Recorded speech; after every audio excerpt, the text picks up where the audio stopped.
'cause lately I've been craving more. Coming soon on NTV. Many generations ago, the warrior Apoena from the Karaway tribe fell in love with young Antonia. When they returned to the Araguaia River with the young white girl carrying their child, they awoke Iaru's hatred. Raised away from the curse, Solano Rangel, the last descendant of Antonia and Apoena, returns to uncover his roots, but he couldn't resist Estella's charm. But she keeps a secret in the past. Estella. Her real name is Estrella Karaway, and her destiny is to fulfill the curse. Destiny River. Coming soon on NTV.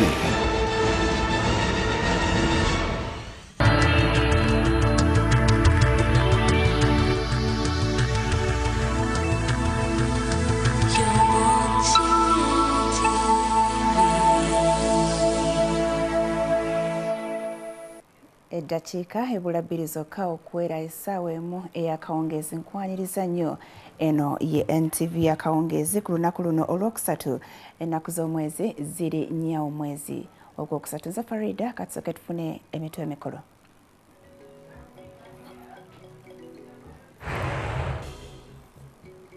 Ebivudde mu kafubo ka NRM bikanga Mbabazi bamutemyeko ebiwawaatiro. Emirimu gy'ekibiina giweereddwa Richard Todwong.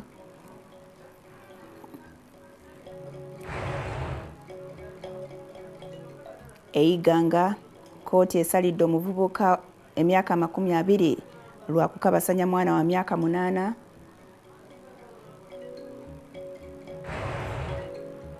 Tuze wano okuwa obukuumi bawannyondo ba kooti nga bajjamu Pastor Sematimba n'abalala. Ebintu si bibyo.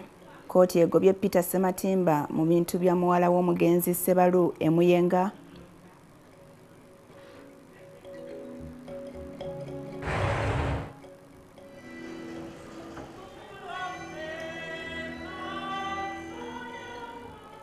Songa ekisiibo ky'Abakristaayo kitandise wabaddewo okusaaba evvu mu masinzizo olwaleero.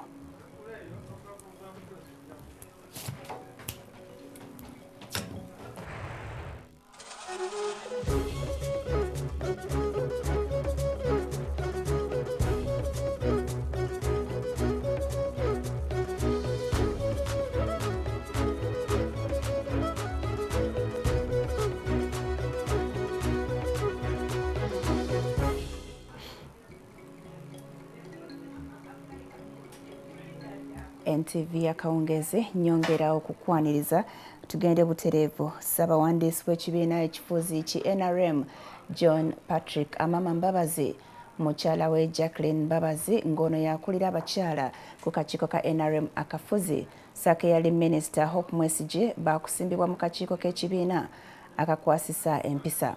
Ekirowoozo kino kyayisiddwa ababaka ba NRM ababadde mu maka g'obwa President okumala ennaku 2 era nga President nakkiriziganya nakyo. Kitegeerekese nti Minisita wa guno nagole Richard Todwong yaweereddwa obuvunaanyizibwa bw'okukola emirimu gy'obwa ssaabawandiisi bw'ekibiina egibadde gikolebwa Amama Mbabazi. Tutegezeddwa nti akafuba kabaddemu ababaka ba NRM abaavaayo okwagira President Museveni okufuna ekisanja ekyokutaano kabaddemu embugumu ly'amaanyi omwabadde n'okwogera ebigambo ebikaawa okukira omususa. Akafubo kano katuuka n'okuyimirizibwamu ku lunaku lwa bbalaza Ssaabaminisita Amama Mbabazi bwe yategeeza nti yaliko byagenda okukola eka ate nga byamangu. Olunaku lw'eggulu kyategeerekese nga President Museveni bwaliko obujulizi bwe yaleese nga n'obumu bukwate ku ntambi nti nga bulumiriza nga Mbabazi bw'alina entegeka ez'okwawulayawula mu kibiina. Oluvannyuma lw'okubaganya ebirowoozo okwabadde okwakasa mmeeme abo bagambye okutabangula ekibiina omuli Ssaabaminisita Amama Mbabazi mukyala we Jacqueline Mbabazi ne yali Minisita Hope Mwesige kyasaliddwa batwalire mu kakiiko akwasisa empisa.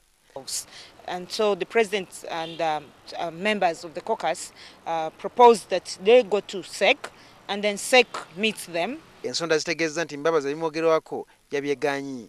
Tukitegeddeko nti ababaka babadde balina okwogera babaddeyo 30 naye 5 bokka be bayogedde ng'ebyabwe bizingiramu abalala byabadde balina okwogera era nga kyawaliriza President Museveni okubakkakanya olw'ebigambo ebinene bye babadde boogera. Olukiiko lwassezeewo okulonda Minisita Richard Todwong agire ng'akola emirimu gy'obwassabawandiisi bw'ekibiina nga bagamba nti Mbabazi gimulemye. To be working hand in hand, and we propose that he moves to the party headquarters and starts focusing all his energy in doing mobilization for the party. Kyasaliddwawo era nti ssemateeka w'ekibiina akyusibwemu ng'eyeesimbawo ku bassabawandiisi alina okuba nga tasuusa myaka 45. Bwe tutuukiridde Ssaabaminisita Mbabazi olwaleero ku Paalamenti akkiriza nti Minisita Todwong aweereddwa emirimu gy'obwassabawandiisi kyokka ebirala n'abiyita ngambo z'abannamawulire. You know, the president specifically announced that he would be responsible for mobilization. Mu kiseera kino Mbabazi kati wa mikolo ng'emirimu gye gyakolebwa Todwong era nga wakutula ku kitebe ky'ekibiina ku luguudo kya Ddondo. Kinajjukirwa nti akakiiko kano ak'ebyempisa nga ne Mbabazi akatuulako ke kamu ke kayita ababaka abagwa mu kibiina kino omuli Ssekikubo, Nsereko ne Wagaba ne Ntinkasiimire bakangavulwe kyokka ne bagaana okulinnyayo. NTV yakawungezi iyo kooti enkulu eyiganga esindise omusajja Milton Wamamiri ow'emyaka 30 mu kkomera amalayo emyaka 20 lwa Kabasanya mwana wa myaka 8. Ono omusango yaguzza mu mwaka gwa 2011 ku kyalo Lumbuye era ng'omwana ono yamulimbalimba na chapat oluvannyuma n'amutunuza mu mbuga ya Stan.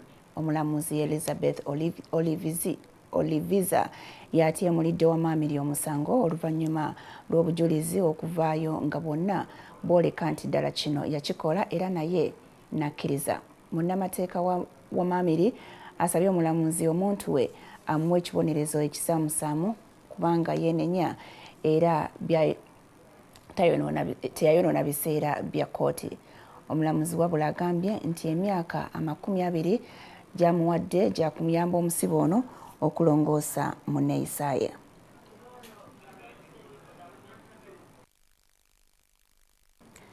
Mu birala Bawannyondo ne poliisi nga bakolera ku biragiro bya kooti balagidde Peter Sematimba okwamuka wooteeri emanyiddwa nga Muyenga Club nga okunoonyereza ku bwannannyini obutuufu obw'ekifo kino bwe kugenda mu maaso. Kino kiddiridde abooluganda lw'omugenzi Paul Sebalu eyali nannyini kifo kino era nga yali munnamateeka omututumufu okwemulugunya eri kooti nga Sematimba bwe yakozesa olukujjukujju okukyeddiza. Wano waali wakyusibwa n'erinnya okuva ku Muyenga Club nga kati wayitibwa Muyenga Resort Hotel.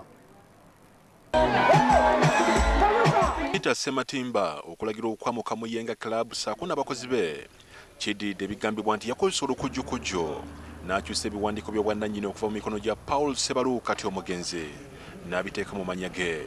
Poliisi eyiridde mu bungi mu kifo kino okusobozesa Bawannyondo ba kkooti okukola omulimu gwabwe.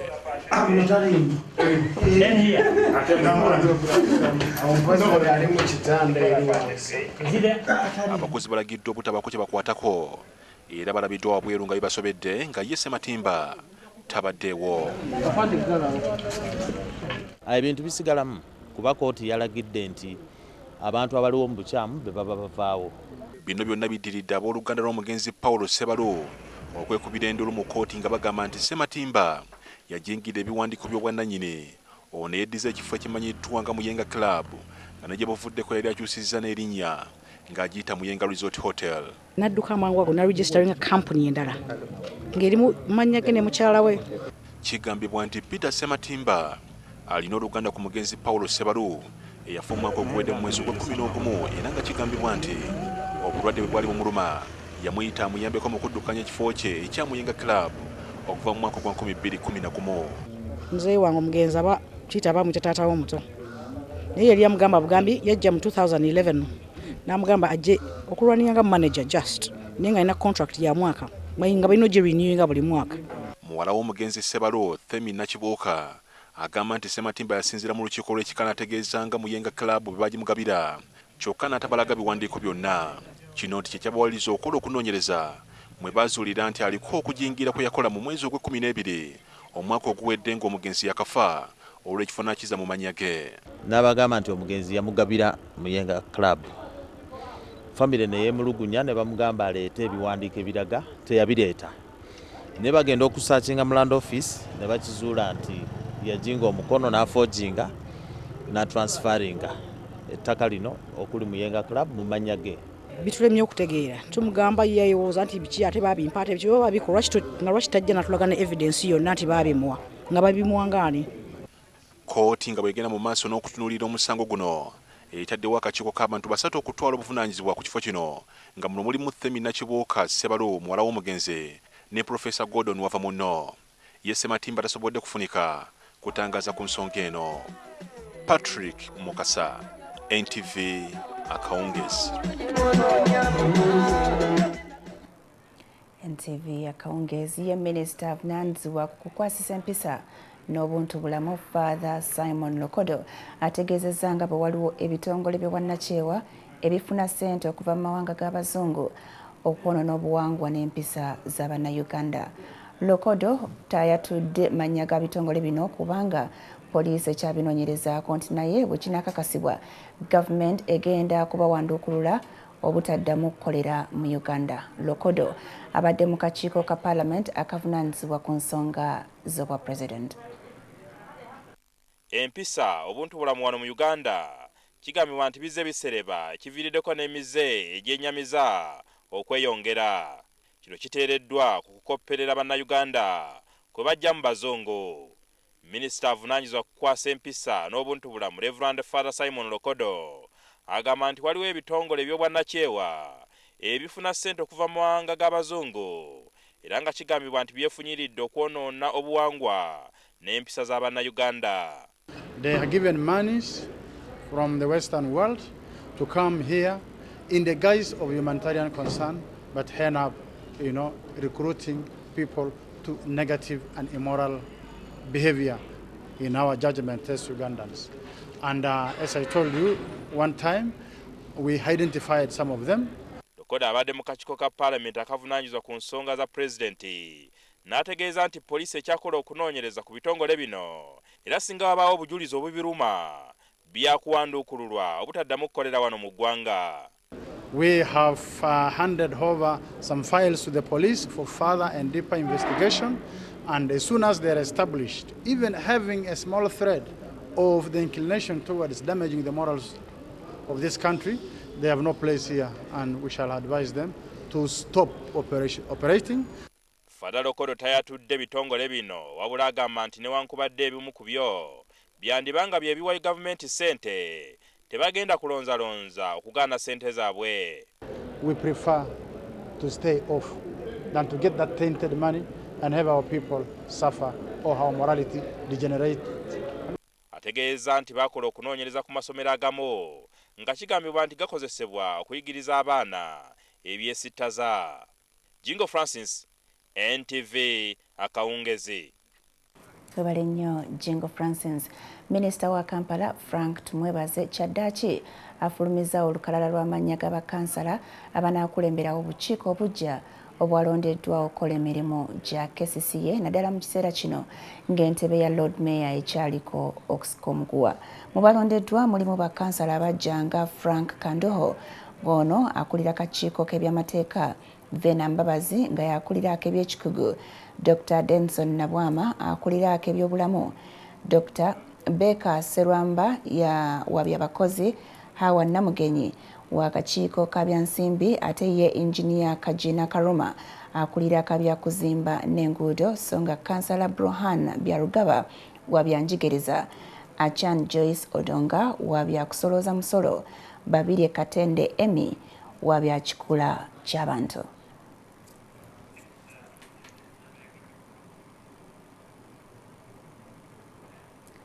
Mu birala olwaleero abakkiriza abakristaayo bakedde mu masinzizo okubasiiga evvu akabonero akalaga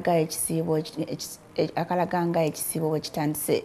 Ekisiibo kino kyakumala ennaku 40 era nga mubeeramu okwerumya, okujuna abatalina busobozi ssaako okusaba. Katulabe bimu ku bibadde mu Ekereziya ya Christ the King wano mu Kampala kumakya.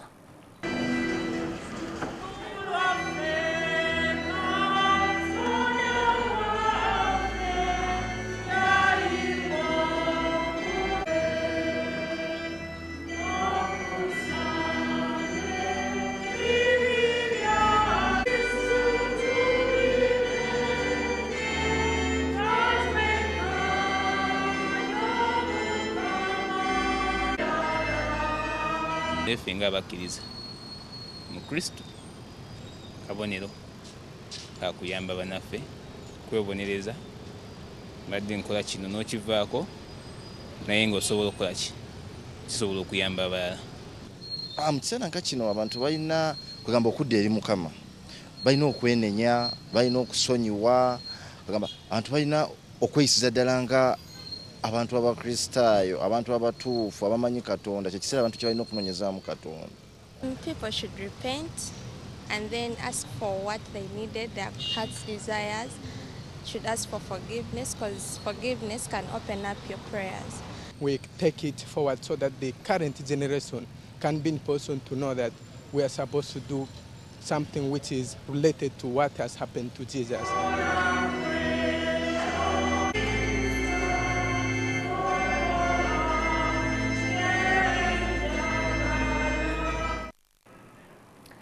E Masaka, poliisi eriko omukazi gwekutte nga kigambibwa nti yabba omwana ow'ennaku 2 zokka mu ddwaliro e Masaka.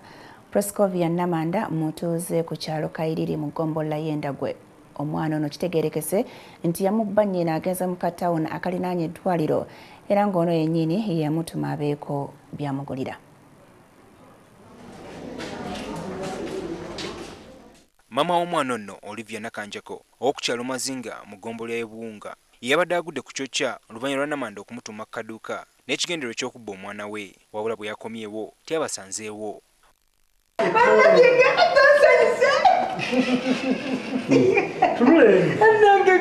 Nandeka ngenza okugula ekyokulya saddamu kumulaba. Wali omumanyi? Nedda. Wabula bino byonna Namanda abyeganye. Akulira eddwaliro lino Dr. Florence Gumisiriza ategeezza nga gubadde omulundi ogwokutaano nga babba omwana mu ddwaliro lino mu bbanga lya myaka 5 egiyise. Omulala kali ka baby kawere nga kali mu incubator, onaye twamusanga nga kyali mu ddwaliro nga yeegalidde nako mu toilet era ne tukamuggyako. Eno yabadde keesi ya kusatu. Namanda kati akumibwa ku poliisi enkulu e Masaka era omuduumizi wa poliisi e Masaka ategeezza nga bwagenda otwalibwa mu mbuga z'amateeka awerembe n'ogw'okubba omwana. Mu mawulire amalala abantu 3 bafiiridde mu kabenje mu katawuni k'e Nabinene ku luguudo oluva e Masaka okudda ekyotera oluvannyuma lw'ekimotoka ky'amafuta okutomerwa bodaboda abadde aweeresa omukyala. Emmotoka n'egwa kyabugazi naye ku wa bodaboda n'omukadde abaddeko yo wa bodaboda bamututte mu ddwaliro nga obwongo buyiise. Ku bafudde kuliko Emma Semanda omuvuzi wa bodaboda n'omukyala gwe badde avuga wamu ne driver w'ekimotoka kino, wabula ye turnboy w'ekimotoka kino asimatuse n'atwalira mu ddwaliro e Masaka nga biwala ttaka. Poliisi akabenje kano ekatadde ku kuvugisa kimama. NTV akawungeze. Poliisi e Mulago ekutte abantu 4 nga balangibwa kusaalimbira mu ddwaliro nga batunda eddagala eri abalwadde awatali kufuna lukusa. Abakwatiddwa kuliko omuyindi ne bannayuganda 3 ababadde bayambako omuyindi ono okumanyisa abantu eddagala lye kirikola. Dorothy Namayanja, Lajani Komuku ne bannaabwe abalala be bakwatiddwa nga basaalimbira mu mbuga z'eddwaliro ly'e Mulago nga tebafunye lukusa kuva eri bakulira ddwaliro lino. Tusobola kuba muntu ddagala nga tomanyi bulwadde bumuluma. Gwe osuubiza gamba nti ono katumwe eddagala lino bali namuyamba katumwere nno, which is not okay. Poliisi egamba nti abakulu bano basangiddwa nga baperereza abalwadde okugula eddagala lyabwe lye batamanyi oba lituukana n'omutindo. Kati bano baguddwako omusango gw'okumala gasaalimbira mu ddwaliro lino. Kati tugezeeko ntubakwata ne tubaleeta ntubakyaginga omusango gwa criminal trespass mu ddwaliro ogw'okuyingira mu ddwaliro nga tebalina permission nga balina intention yakola ki yakugaba ddagala mu ki ku balwadde be batalinako buki buvunaanyizibwa. Ate babakulira eddwaliro ly'e Mulago bagambye nti kino kikontana n'amateeka kubanga tekikkirizibwa kumala gatwala ddagala mu ddwaliro lino okuva ebweru ng'ate nabo balina eryabwe. Kyeraliikiriza okuba eddagala lyonna lyetuweereza abantu wano mu ddwaliro omusawo alina okuba amaze oluwandiika n'agamba okuba oli mulwadde w'ekino genda ogule lino eddagala olikozese lijja kuyamba bwe riti. Naye bano bayingira ne batandika okuguza buli muntu yenna omulwadde. Babakwatiddwa bagamba nti balina ebikujjuko bye baliko era nga kwe kusalawo bagabira abantu eddagala ku bwereere. Nabadde njagala kufuna ngeri gye promoting e Mulago and kyobulaba yansanze na Nancy because when atuuse mu diabetic clinic Nancy yabeera mbuulira nti genda wano togenda wano. Ekitongole ekivunaanyizibwa ku mutindo gw'eddagala mu ggwanga ki National Drug Authority kyategeeza nga bwe kirina okusoomozebwa mu kulwanyisa eddagala eritakakasiddwa kuva gye bali. Deni Lubowa Sava, NTV Akawungezi. NTV Akawungezi tukyagenda mu maaso katuwummulemu katono nnyo tovaawo katufune obubaka ate tukomewo n'ekitundu ekyokubiri. Ekyeya Essembabule ebidiba omunywera ente kati bikuumibwa butiribiri.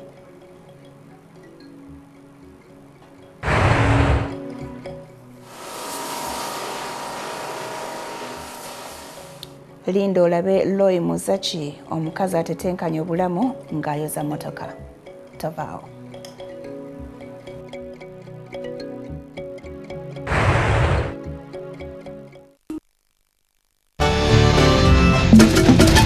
Kameka kutwala akonkasobola kagala naye ku lukala tekaliiko.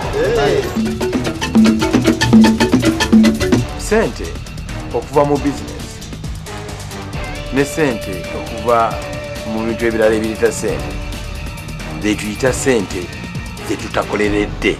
Emirundi egisinga tukozesa obukozesa sente zo n'abantu abalala okusobola okubajja mu sente. Kyentegeeza sente ze wakola olwo ziba zitandise okukukolera.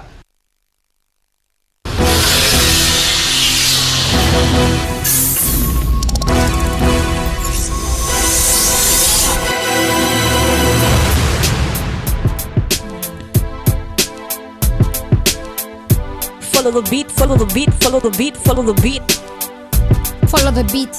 Follow the beat, follow the beat, follow the beat, follow the beat. Follow the beat. Follow the beat, follow the beat. Follow the beat. Follow the beat, follow the beat, follow the beat, follow the beat. Follow the beat.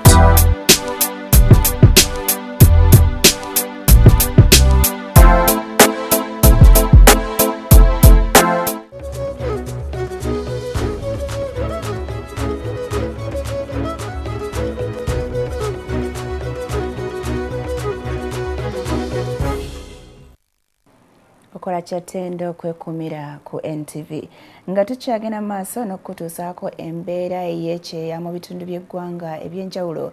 Olwaleero tuli Ssembabule abalunzi b'ente gye bali mu kukuuma ebidiba byabwe eby'amazzi ng'abakuuma akalira k'omwana. Eno amazzi gakkekwa olw'omusana ogw'ememula ekiviiriddeko n'ebidiba ebyasimwa gavumenti okukala. Sohayo Mugabe yali erudde eyo. Senkandwa.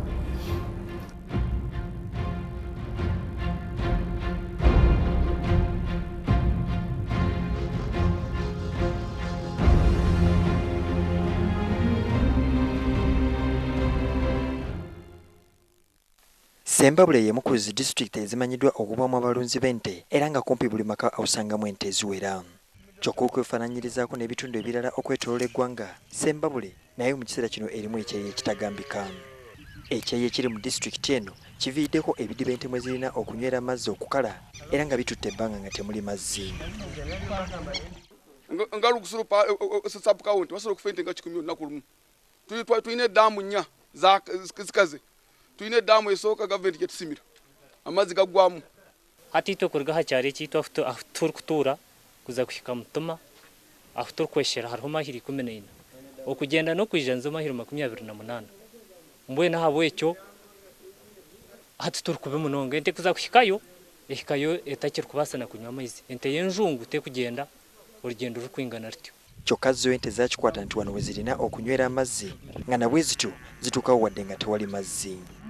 Mu kibangirizi ekyesuddeko okuva ku bidiba bino bwe tusanze abavubuka bano nga babagalidde emiggo okwerinda abantu abayinza okuleeta wano ente zaabwe okunywerawo amazzi. Bano batutegeezeza nti kibatwalira ensimbi eziri wakati w'emitwalo 45 okufuna mmotoka ezibasombera amazzi okugaleeta wano. Mu kidiba kino amazzi mwe gayiirwa naye nga wetutuukiddewo nago nga gabadde gatandise okukala. Tweyongeddeyo ku kyalo Mitima gye tusanze omusajja ono abadde agenda okusomba amazzi era tusazeewo okumugoberera. atuusiza ku kidiba kino nga wansomba amazzi gakozesa mu mirimu gye. Gwali eyo oyinza okulowooza nti kino kidiba mukuŋŋaaniramu mukoka wabula bambi si we guli. Luno luzzi era ng'abantu basonda ensimbi okulaba nti bafuna emmotoka ezireeta ne ziyiwamu amazzi mu kidiba kino. Olwo nno abantu b'omu maka n'amasomero ge bakozesa okulaba nti batambuza obulamu bwabwe olw'ensonga ey'ekyeya eri mu kitundu kino. Wano abantu abaliwo bakuumawo emisana n'ekiro. Nkimaga ssomero mukama wange yasasulayo ssente ne tuba nga tukima wano naye tetulina walala bwe tusobola gajja kumpi nga wano. Amazzi gano galiko abantu nga 14 era wano wetubeera tetusobola kubulawo nga tugakuuma. Okusima eddamu tutandikira mu bukadde busatu n'okudda waggulu naye niwesima essaawa eno teyina kyetuyamba naye kati twayamba essaawa eno kusobola okutufuna emmotoka ebituleetera amazzi abantu bali bubi. Wabula ekyamazzi okuba nga gafuuse otuzzi atalina maanyi tasobola kugakombako ng'ente zino ze tusanze nga zigalwanira.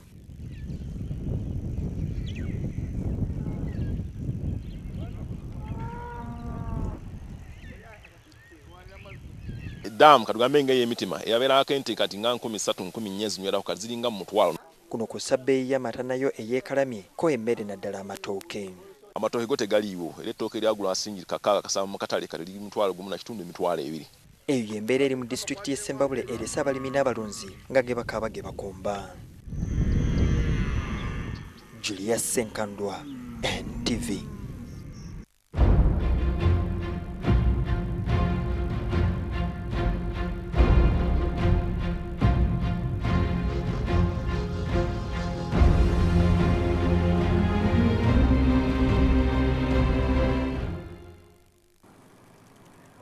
Webale nnyo Julius Senkandwa siiso hayo Mugabe nga bwe nabadde nsoose okutegeeza. Olunaku lwajjo twabalazeewo omukyala Mmere Nabuuma yeefunyiridde ku mulimu gw'obwa kondakita bangi gwe mulowooza nti gw'abasajja.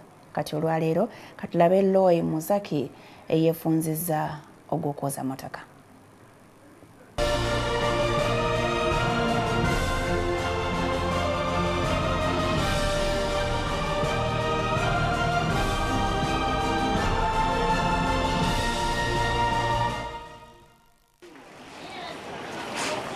Ekyokufiirwa abaana be abana mu ngeri etategeerekeka, Loy Muzaki yali akigumidde naye ate taata w'abaana be ababiri baalina kati naye bwe yamulekaawo kwe kukizuula nti takyasobola kwetuulako wabula okwerwanako n'abaana be. Bw'atyo emyaka 10 egiyise yajja mu kibuga Kampala natandika okunoonya emirimu kyokka agamba gyonna teyagirinamu mukisa okutuusa lwe yasaba guno ogw'okwoza emmotoka. Agamba nti ennaku gye yalina ekyokulowooza ku mulimu guno okuba ogw'ekisajja kyali wala ddala mu birowoozo bye. Amaze kumpi emyaka 10 mu kifo kino era nga talina mulimu gwe yeeganya nga bangi ku bakazi banne abaweereddwa omulimu guno bamuleseewo. Bagenda bakola mu mirimu emirala nga gya hoteeri kuweereza mmere biki ebyo baagala byamangu naye nze ningamba kangumirebu.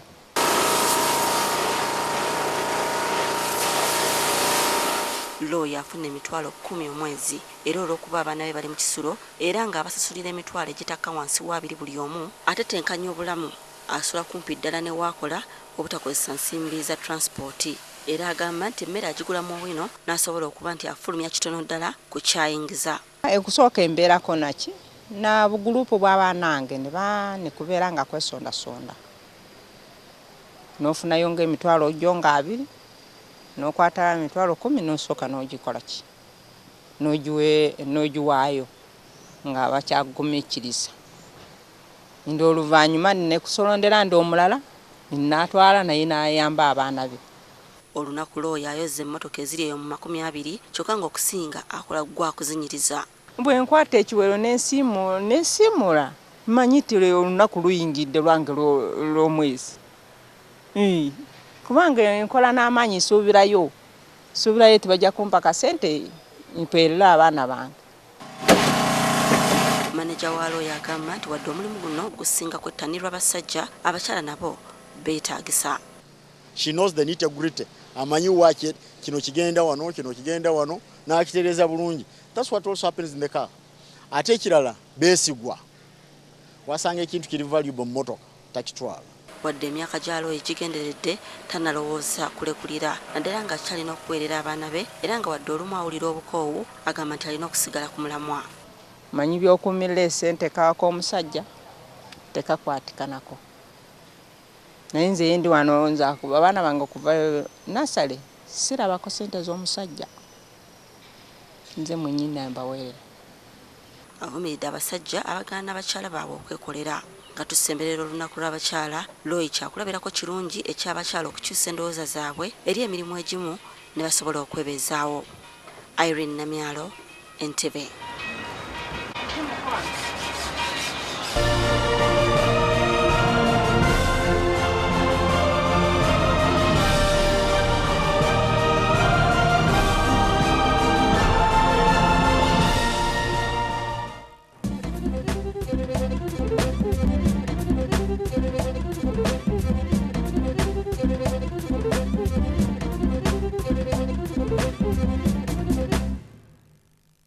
Mezanyo olwaleero agava e Zambia tiimu ya Uganda Cranes gyeri mu kuzanyira ne bannannyinimu abakipolopolo biraga nti Zambia erina ggoolo 2 ate Uganda erina 1. Ekitundu ekisoose kiwedde nga teri ateebye munne wabula Hamis Diego Kiza atebedde Uganda ggoolo esoose mu ggoolo yaayo mu ddakiika eya 5-1. Ggoolo za Zambia zombi ziteebeddwa omuzannyi Evans Kangwa. Omupiira guno gukyagenda mu maaso era nga ebiguvuddemu ebinaaguvaamu tugenda bibalaga mu mawulire gaffe ag'essaawa 3. Mu mizannyo emirala abavuzi ba ddigi amakumi 50 abavuganya ku ngule y'eggwanga baakudda mu nsiike nga 16 omwezi guno nga batunka mu luvuga olwokubiri ku kalenda y'omwaka guno. Abasuubirwa okussa abalabi ku bunkenke kuliko Maxime Van P, Arthur Blick ne Musai Muto Talha Kigondo. Abavuzi ba ddigi ab'okuntiko Maxime Van P ne Arthur Blick bakuddamu okugwisa obwenyi nga 16 omwezi guno banaba bawakanya mu mpaka z'engule y'eggwanga ez'omulundi ogwokubiri omwaka guno.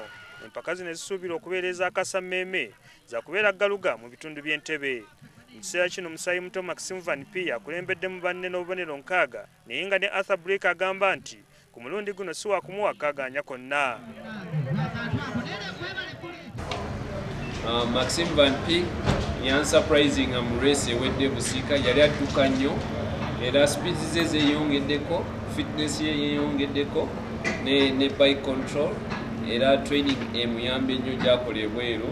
Pozi yansurprising era nange nina okulaba nti neeyongeramu mu ebyo ebyakolera ddala training nyongeremu obukodyo ndabe nti Maxime ku luno naye bukubayo ku race. Abavuzi ba ddigi 50 be basuubirwa okwetaba mu mpaka zino ezigenda okutandika n'ez'abato abali wansi w'emyaka 10. Mu bavuzi bano era mwe mugenda okulondebwa ttiimu y'eggwanga eneetaba mu mpaka z'amawanga omwaka guno.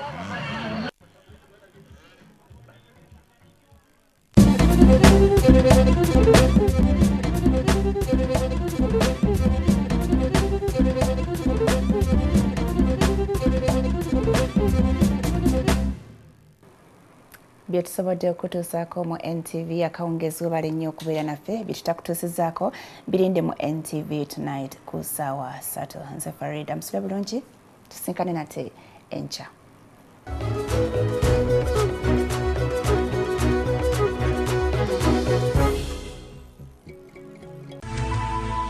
NTV, turning on your world. Program Guide.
Today's highlight with New geisha with extracts from Mother Nature. I need to talk to you, Mayor Montemar. What do you want, Goicochea? I've come to make you an offer on behalf of my boss that you won't be able to refuse. And what does your boss want? She wants to establish a water treatment plant and a small dam just south of San Pedro. Please excuse me. Miss Valentina, there's a so-called Miss Marissa looking for you. I have to see her, excuse me. My mom always wants what's best for us. That's why she uses new geisha with extracts from nature. New geisha with extracts from Mother Nature.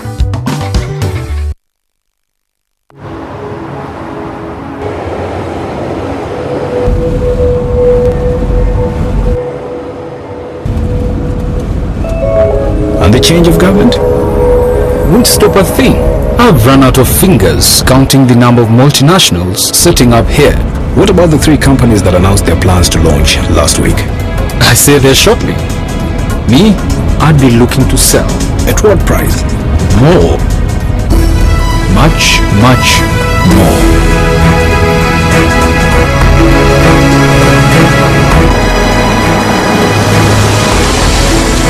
I don't know who you are or how you know these things, but one thing I'm sure of, you're in the wrong job. Here, call me tomorrow at 9 o'clock in the morning. I'd like to hear more from you. Are you ready for your big break? The East African, understanding the region.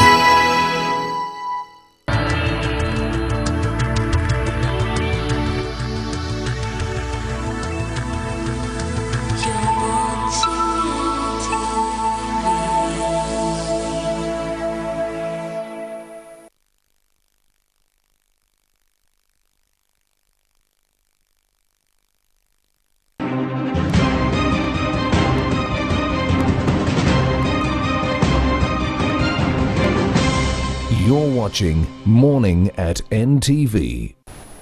Good morning is not just a word, it's an action and a belief to live the entire day very well.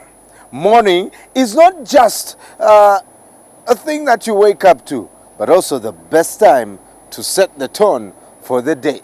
Set it right on Morning at NTV, where we are power-packed and ready to get you up and running. My name is Brian Mlondo, Mabel Kebirunji standing by, Simon Kasiati, Joel Senyonyi, Daka Bachigongo, an array of guests that are going to share with us this morning, not just from the press review, but to the big story, everyday life, and sport.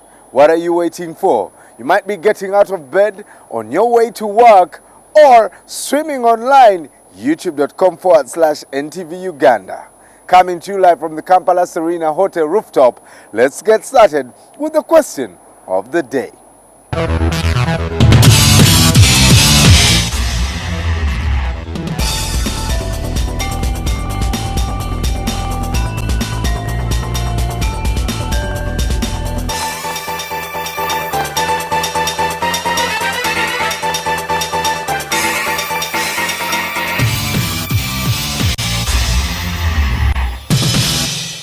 There you have it. Who is the acting Secretary General of the NRM? That's the National Resistance Movement.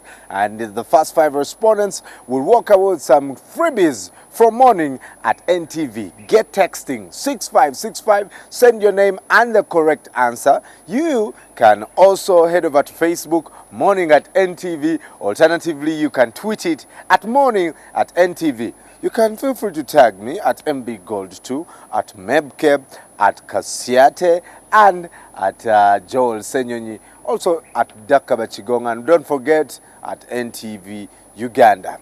Now, for a long time, we've been asking what is happening in the news. We've been hearing stories. Someone broke the story at 2 a.m. Here is Mabel at the NTV store offices at the International Conference Center, with the stories that are making headlines. They're just the stores. We'll be right back with the press review. Good morning. Morning, Bran, and I am definitely not in a store. Well, thank you for joining us this beautiful Thursday morning. Whether you're on air or online, we welcome you to Morning at NTV. These are some of the stories making headlines. Prime Minister Mbabazi is to face the disciplinary committee of the NRM. Marginalization based on gender and ethnicity are reportedly high in remote parts of the country, and Peter Sematimba has been thrown out of a Muyenga Resort Hotel.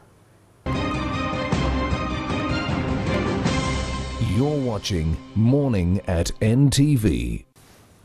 Prime Minister Mama Mbabazi, who is also the ruling party Secretary General, is to face the disciplinary committee of the NRM. He is accused of using his privileged position to build a power base using power structures ahead of the 2016 elections. This decision was reached at after a highly charged NRM caucus meeting at State House Entebbe, where Mbabazi's perceived covert schemes put him in the crosshairs. His wife, Jacqueline Mbabazi, who is the chairperson of the ruling party Women's League, and his sister-in-law, Hope Mwesije, a former minister for agriculture, will also face the disciplinary committee. NTV's Maurice Ochoy reports. PC Secretary General and Justice Minister Grace Ibingira once said fate is a double-crosser for a man who tabled the bill, which later on became the draconian detention without trial law. Ibingira was amongst the first victims of the law during the Obote I regime. History has an uncanny way of repeating itself. Prime Minister Mama Mbabazi, who chaired the party disciplinary committee that expelled the 4 rebel MPs not so long ago, will now appear before it. This is after a unanimous decision sanctioned by the NRM party MPs last evening ruled that Mbabazi appears before the committee for violating the party code of conduct. Mbabazi, who came under what sources that attended the caucus meeting called a baptism of fire, was accused of using his privileged position as Secretary General to build a power base to contest the presidency in 2016. During the highly charged meeting, where the Premier was openly berated, the President played audio messages that further implicated Mbabazi. The Premier's wife, Jacqueline Mbabazi, who is the chairperson of the National Women's League, and his sister-in-law, Hope Mwesije, a former Minister for Agriculture, were also roped in. The two will also face the disciplinary committee. And so the President and members of the caucus proposed that they go to SEC, and then SEC meets them. Highly placed sources told NTV that the Premier was heckled throughout the meeting. Some of those who were baying for Mbabazi's blood asked him to resign. The President had to calm tempers as Mbabazi threatened to walk out of the meeting. Mbabazi denied most of the accusations. The lawmakers resolved to appoint the minister without portfolio, Richard Todwong, to act in the capacity as acting Secretary General. To be working hand in hand, and we proposed that he moves to the party headquarters and starts focusing all his energy in doing mobilization for the party. They also resolved to amend the constitution of the NRM, where the Secretary General will be one without a constituency and with a young age to carry out the activities of the party actively. When we spoke to Mbabazi this afternoon, shortly after attending the plenary session in Parliament, he accepted ceding grounds to his junior. You know, the President specifically announced that he would be responsible for mobilization. For now, Mbabazi will be a ceremonial and lame duck Secretary General at his offices on Akibo Road in Nakasero. Maurice Ochoy, NTV. Indeed, we have a very calm Prime Minister.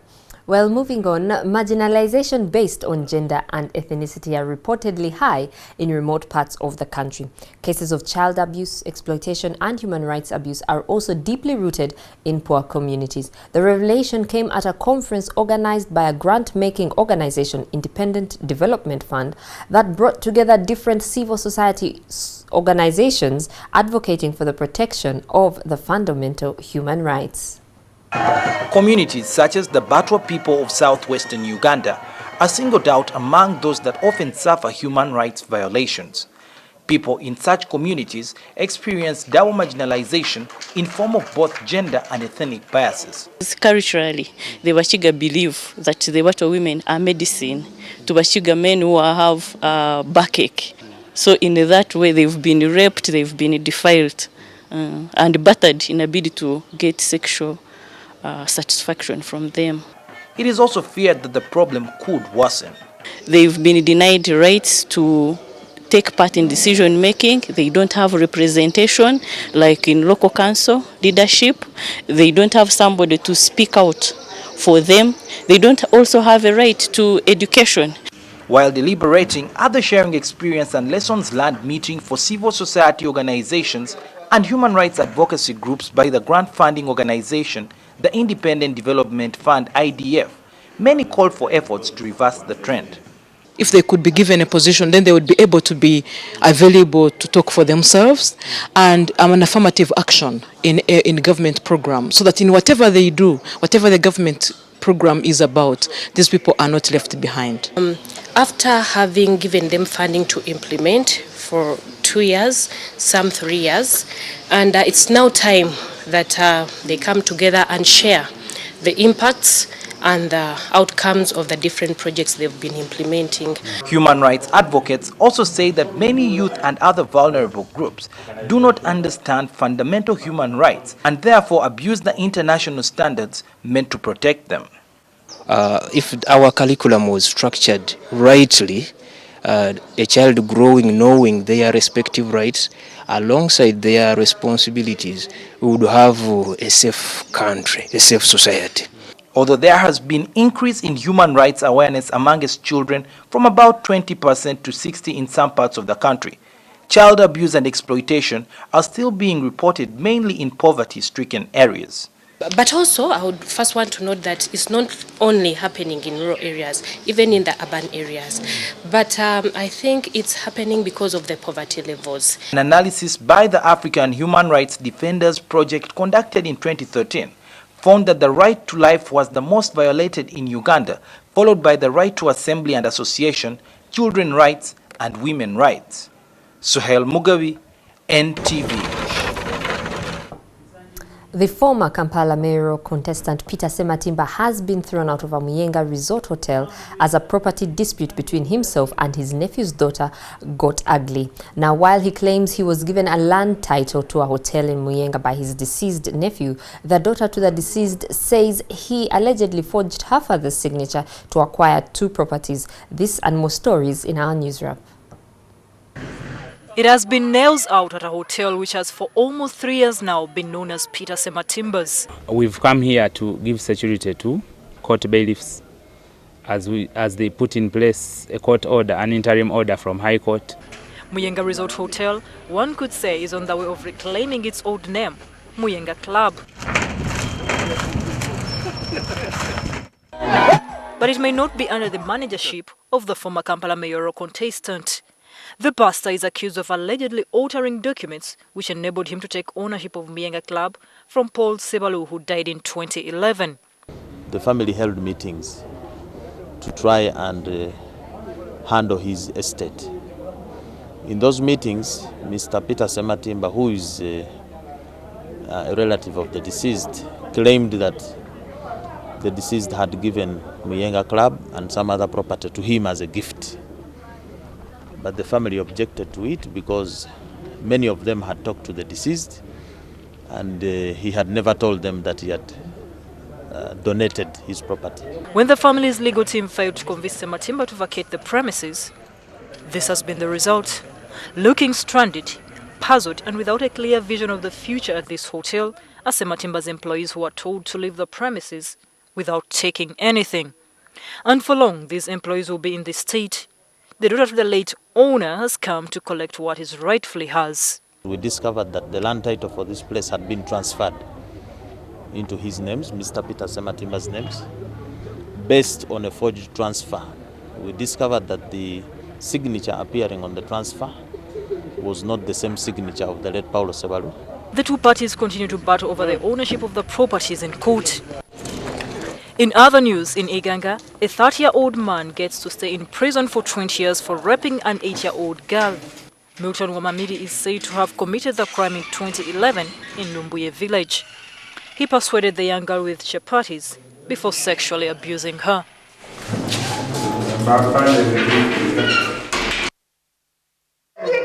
Elsewhere in Masaka district, a baby has been reunited with her mother after she was stolen from the hospital under her watch last month on the 26th. The mother had been with us for 3 weeks when she had no attendant. And 3 weeks prior to delivery, somebody came claiming to be an attendant. And after delivery, we discharged her. She gave me money to buy something to eat. Upon return, she had disappeared, she says. Fortunately, the baby has been recovered alive after a week. Though malnourished, but we have kept her in our neonatal unit. We are going to look after her, look after the mother. Dr. Florence says this is a third incident in 5 years of theft of babies at the hospital. In the first 2 incidents, a baby was stolen from an incubator. That brings this morning bulletin to an end. We now return to the Kampala Serena Hotel rooftop for the news wrap with Joel, Simon and Brian.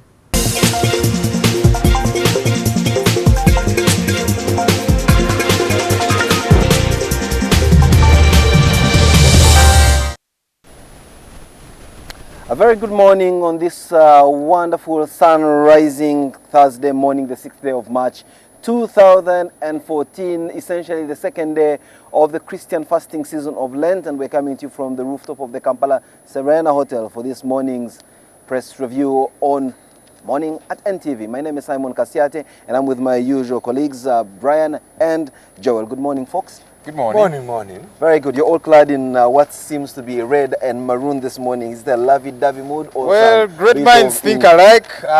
If you were part of that caliber of people, you'd probably be in red, but you're very smart.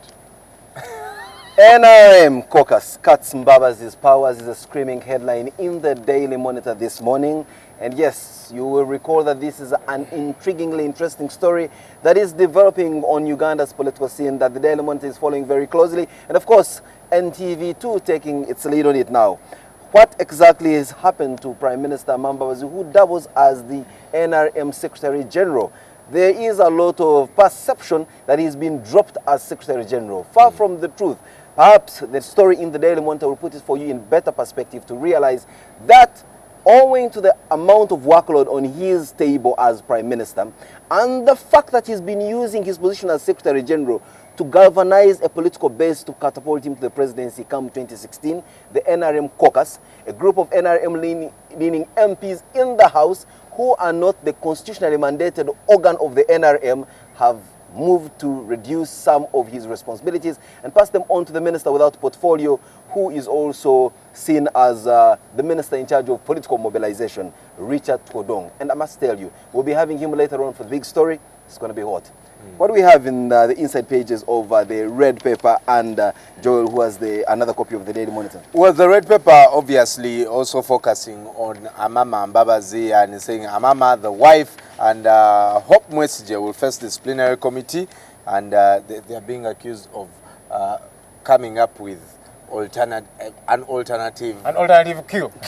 You know, in 2011, when Honorable Mbabazi was appointed Prime Minister, there was some kind of agreement that, you know what, if you're going to be appointed Prime Minister, you relinquish the role of Secretary General because you're going to have too much on you, and yet the position of Secretary General requires somebody that's very active, that's available to mobilize, etc., etc., and it seemed to be in agreement here.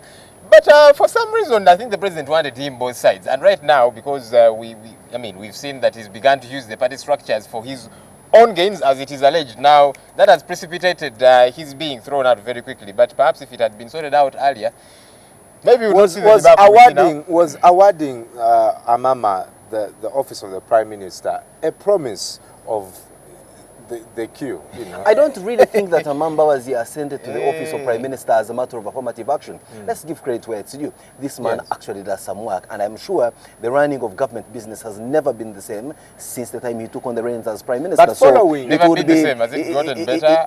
It would never be, I do not think it would be fair for anyone to say his placement as Prime Minister was a matter of affirmative action, or let's put you there as we prepare you for bigger things. No, this man has exhibited himself as someone that, you know, delivers on a job that he's been given. He may not have the public suave and, nature of standing by the rostrum and appealing to crowds and riding. Absolutely, but at least he's got the work culture, he's got the acumen that requires of someone that should sit, strategize at that level to do government business. However, with that kind of trust vested into him, one wouldn't be wrong to therefore think that with that kind of acumen and with that kind of trust bestowed onto him, then he began to get ideas, or possibly he had these ideas, and I do not think for for the life of anyone, it would be wrong for anyone to try to stretch their imagination and their ambition to think that now with this kind of position you have, therefore you should look at bigger things. So possibly it is his ambition that is playing with against the agreement that, you know, because Otafire, Gilbert Bukenya, Amama, who else to Sechikubo, it was agreed that, you know, if you become Secretary General, you will not have a place in cabinet.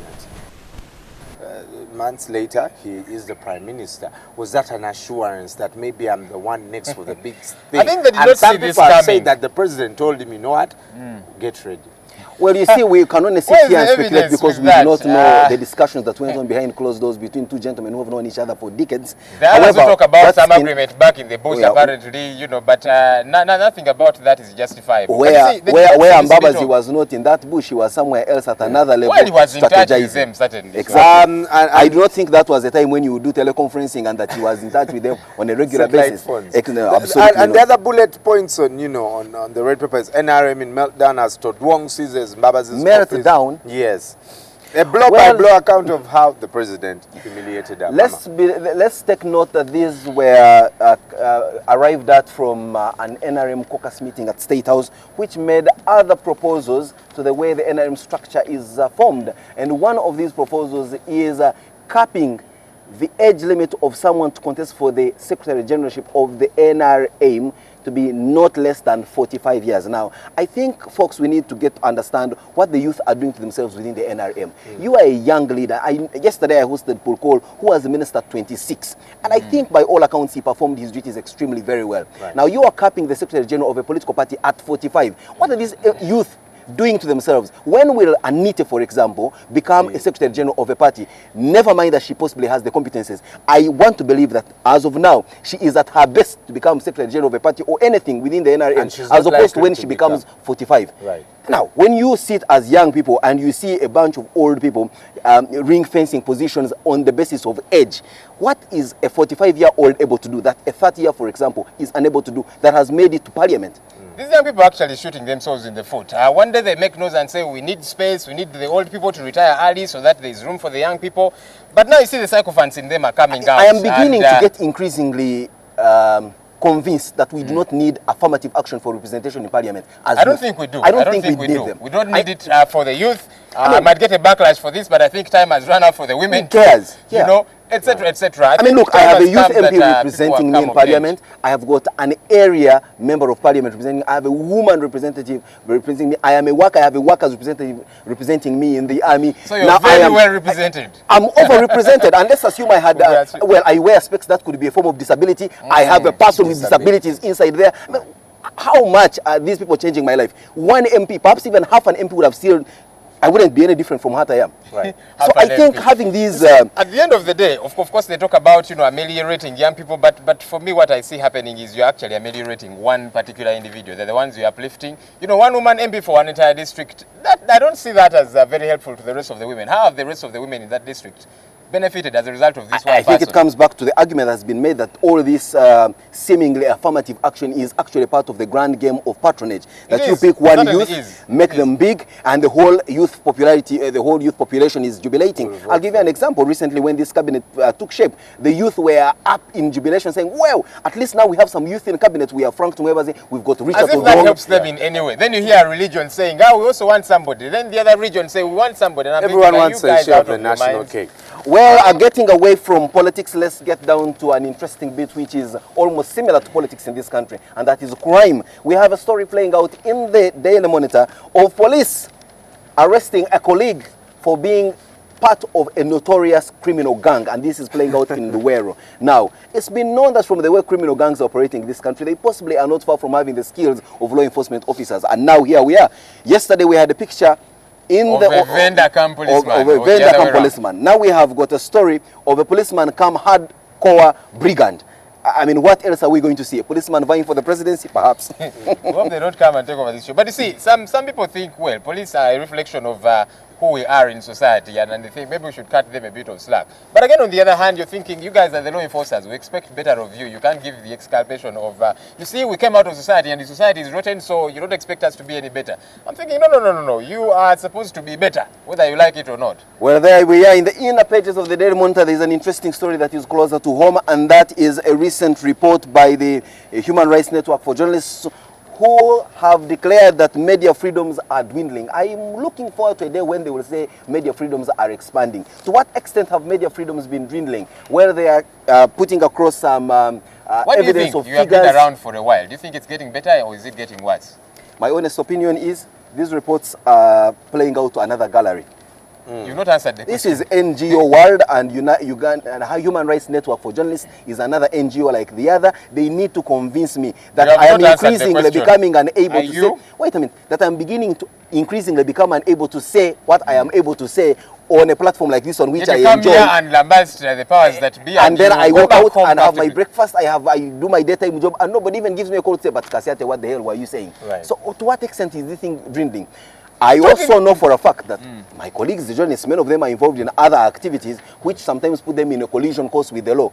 But get a journalist arrested for another activity that was carried out in their own business outside journalism, then they will come with a screaming headline, "Journalist arrested." Oh, shouldn't a journalist be arrested when they steal? Is that clampdown on media freedoms? Perhaps that also needs to be discussed in depth. Should journalists be above being handled when they go astray by the law within the realms of their activities outside the realms of journalism? And I think we also need to be a lot more professional. I'll tell you, there are times you read certain papers, perhaps not this particular one, or watch a TV program, and you listen to a presenter who is expected to be knowledgeable, and what they're saying is absolute poppycock. And you shudder, you're thinking, these guys are letting us down totally. They do not research well enough, they sound very uninformed. Yeah, but on that hand, but that should not be justification for their space to be narrowed. As Certainly this not. report seems to say. We are saying that you may be unresearched, you may border to an idiot, but certainly you must be given the platform to say and do what you're able to do. Certainly, that's what we are saying. Yeah, do it right, like you are saying. When you're out of order, you should be called to order.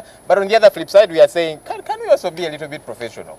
Well, we have an you talked about interesting food, story and I of saw this hegemony. picture before you get to that story. To know what man is made of, show them food. I don't know if that picture is showing on your screen. People scrambling for food. That's the picture of the day in the Daily Monitor. There is a way. Even the very smart ones in suits like Brian Mulondo, when food shows up, it's a different story.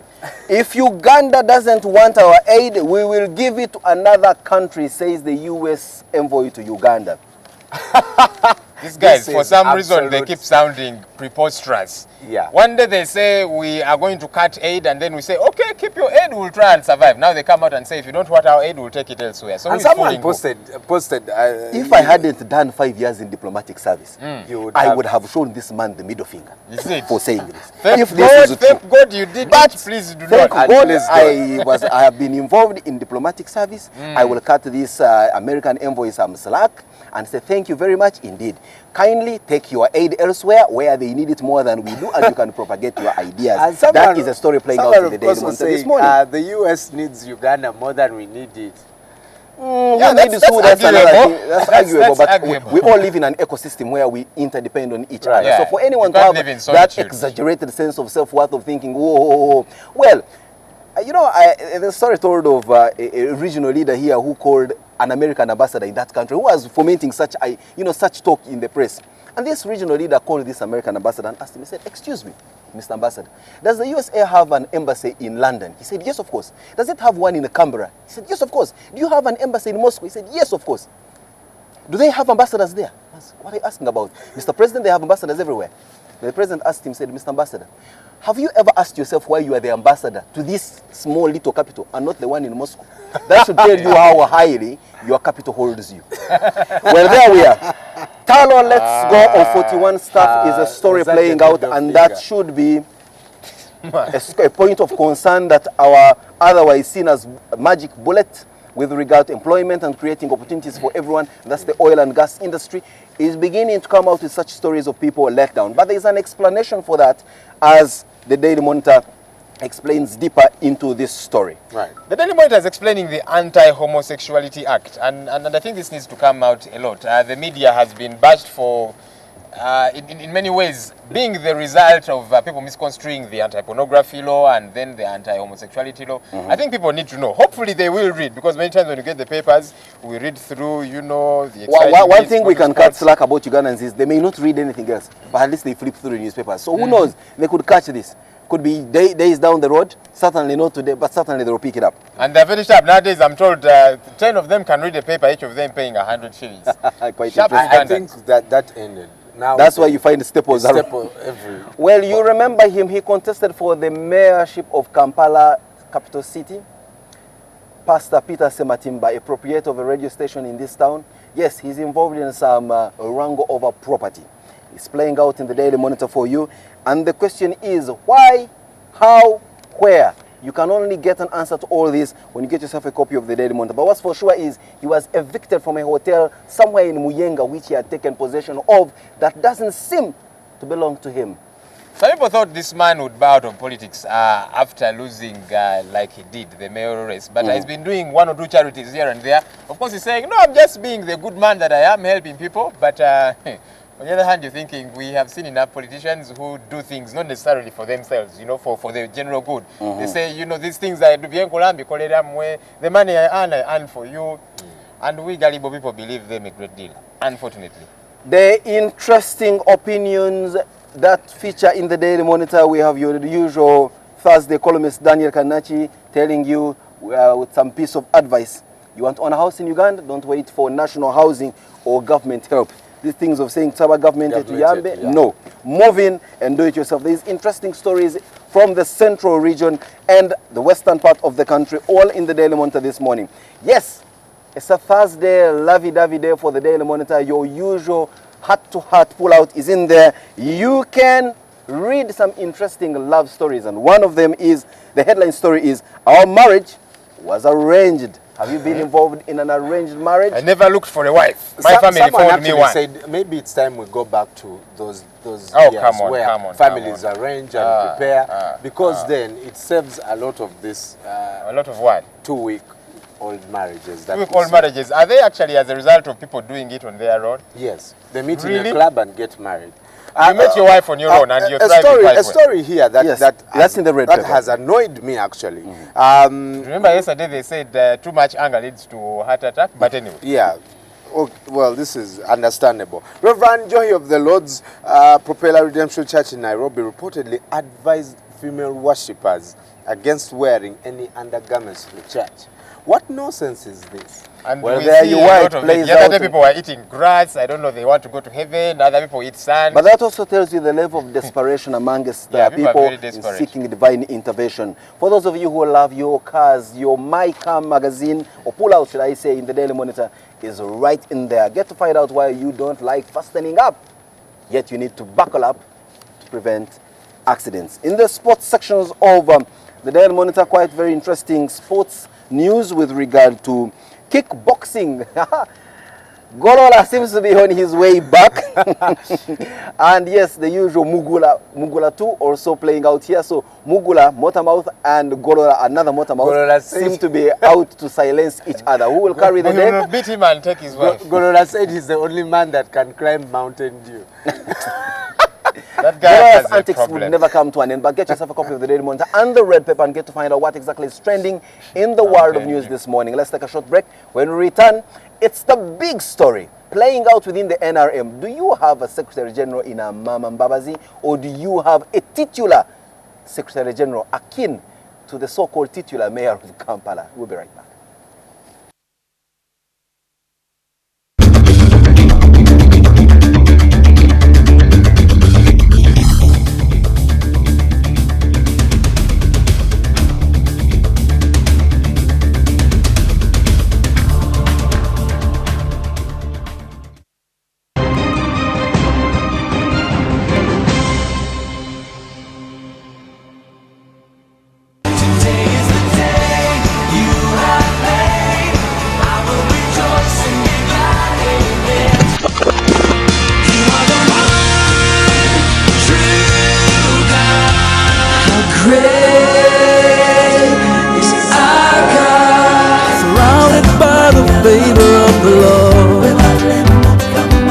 and gentlemen, Jesus came to set you free and to be free indeed. In life, you don't wait. Yeah. There are certain times where you wait for certain decisions, but when it comes to taking action and choices, you have to move. Jesus Christ found me, and he actually asked me a question, whether I wanted to live or to die. Every day of my life was struggling. It's just that God has given me this kind of hope. GXP every Sunday only on NTV, your official inspiration station. It's the true side of every business story that matters. It's also the pinnacle of in-depth business reportage and analysis. Every Thursday, we present possible answers to Uganda's most puzzling business question. Within a year of being in the top 100, the growth experience is significantly higher.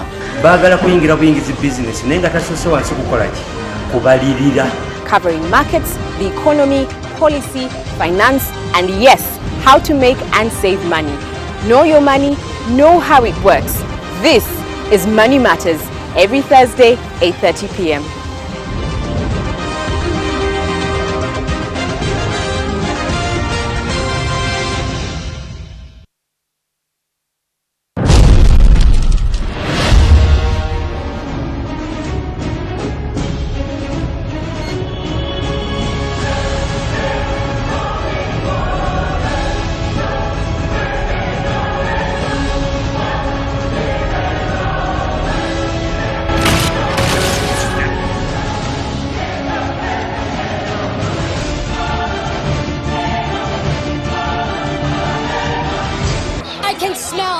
On your breath. Because I've been drinking.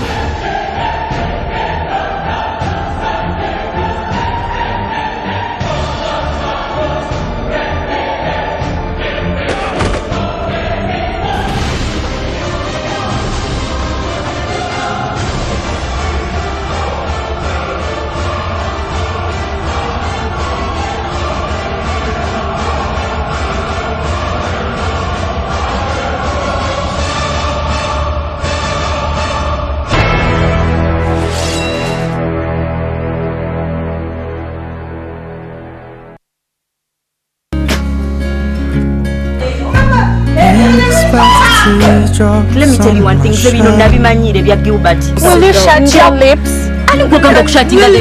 There is something you need to know about Chris.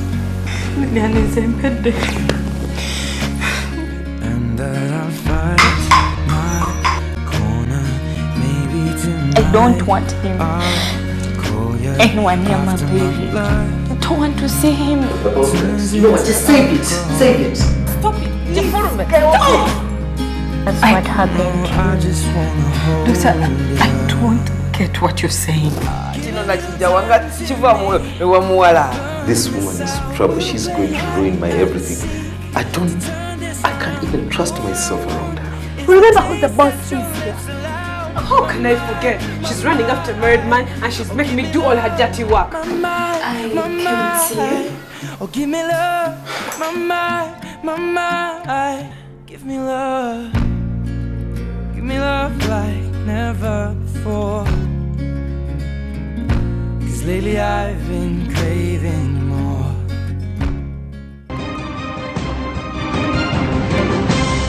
You're watching Morning at NTV with Simon Kasiate, Mabel Kebirunji, and Brian Molondo.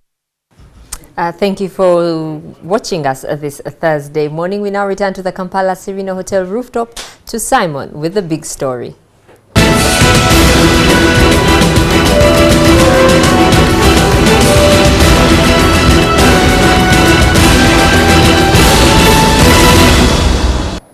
Well, it's not very far-fetched to say that the happenings in the NRM and the woes of Secretary General, Prime Minister Right Honorable Mambabazi, deserve much more introduction to you watching us. But for the sake of clarity, a highly charged caucus meeting has been sitting at State House for 2 days, copying yesterday, and in there a number of resolutions were made, and one of those resolutions is to clip the amount of work on the Prime Minister's shoulder because he's simply becoming unable to perform functionally the roles of Prime Minister and Secretary General of the ruling party. But also there is an underlying heavy turbulent current with a suggestion that he has been using this position, this privileged position of Secretary General, to create parallel structures that are geared at propelling into the presidency come 2016.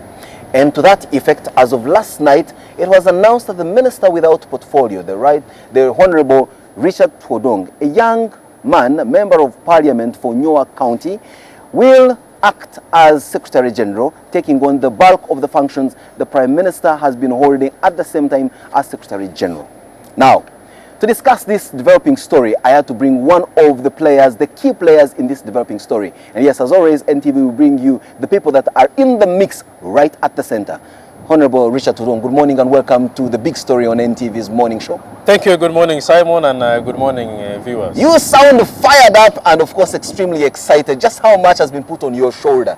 I'm always fresh and optimistic of life. Every morning is a bright morning and every day is a fresh day. So this one is, in fact, even brighter. For now, are you acting Secretary General of the NRM? Are you the Secretary General in essence? What are you? There is word going around that you booted Prime Minister Mbabazi as Secretary General and you, Richard Todwong, as the Secretary General. Right at the onset, I need to say the Right Honorable Mbabazi is still the legitimate Secretary General of the party.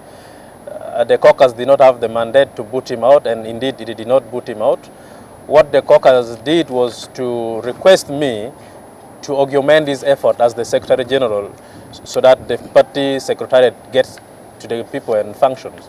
So that's what I'm going to do, to make sure we run the secretariat, to make sure the secretariat is active, to make sure the secretariat reaches out to the many members that we have countrywide. You are a member of this caucus. What has fomented you to make this decision against the Prime Minister? You have always known that he's extremely busy with two roles. Why now and why move so fast? The decision to have these two offices separated was reached actually even before the Right Honorable was appointed Prime Minister. And I remember in one of the discussions we've held before, it was agreed that once he takes a position of the Prime Minister, he should relinquish one.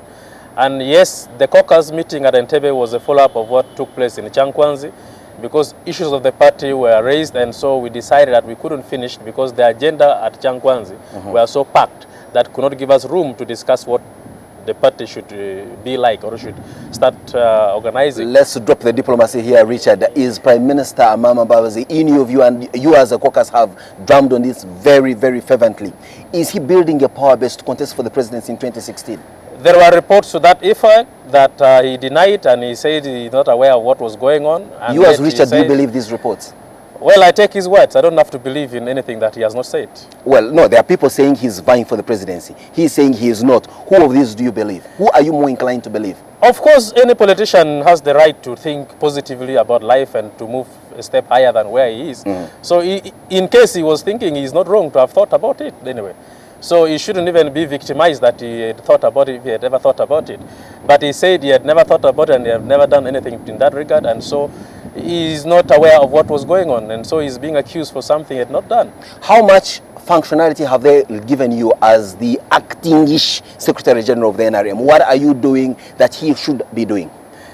I'm supposed to bring our forces together to reach out to the branches to make sure we reorganize the party, to start preparing our registry in the vein of organizing a better primary election, and to make sure that the party secretariat is responding to the members' concern. Have you also, now that you have been put in this privileged position, do you feel the temptation to try to use this position, galvanize it also to create and galvanize your own political base as Member of Parliament for Newark, for example? Not too soon in that. But that is something that you possibly be mooting? No, what I do will make the people of Nuer have more hope and faith in me. Let's look into the NRM. It's clear there are reports, and don't play down these things up with your diplomacy. Richard, tell us the truth. The NRM is now a factionalized political party where there is a force pulling towards Museveni's side, another force pulling towards Mbabazi's side. This has been clear with the suggestion by the caucus that Mbabazi's wife, his sister-in-law, should face a disciplinary committee for fomenting divisions within the party. In one of the meetings, President Museveni read out transcripted evidence of phone and some kind of conversations where Mbabazi's wife, Jacqueline, sounded to denigrate him and push for the presidency of her wife, of her husband. For any organization, be it a charity organization, the church, the family, any organization, where there are members, definitely there are always contradictions, there are always tension. And then that is where there are constitutions and rules that govern such an organization. So for our party, yes, because of its broad-based membership, definitely such things would come up. And there are mechanisms within the party through which such things can be handled. And that is why in the caucus, there was a strong view that the allegedly accused persons should appear before SEC members, and with the view that they should be forwarded to the disciplinary committee, because we have seen members of the party before being taken to the disciplinary committee and being disciplined. So as I say, in the event that these allegations are true, with the evidence that are provided, then definitely they should end up before the disciplinary committee. You earlier say that for any alive group there must be some contradictions therein, but it's also these same contradictions, pulls and pushes, that break down political organizations. To what extent is NRM moving down to the point of breakdown? Many people are arguing, some pundits are saying, in fact, you have reached the precipice.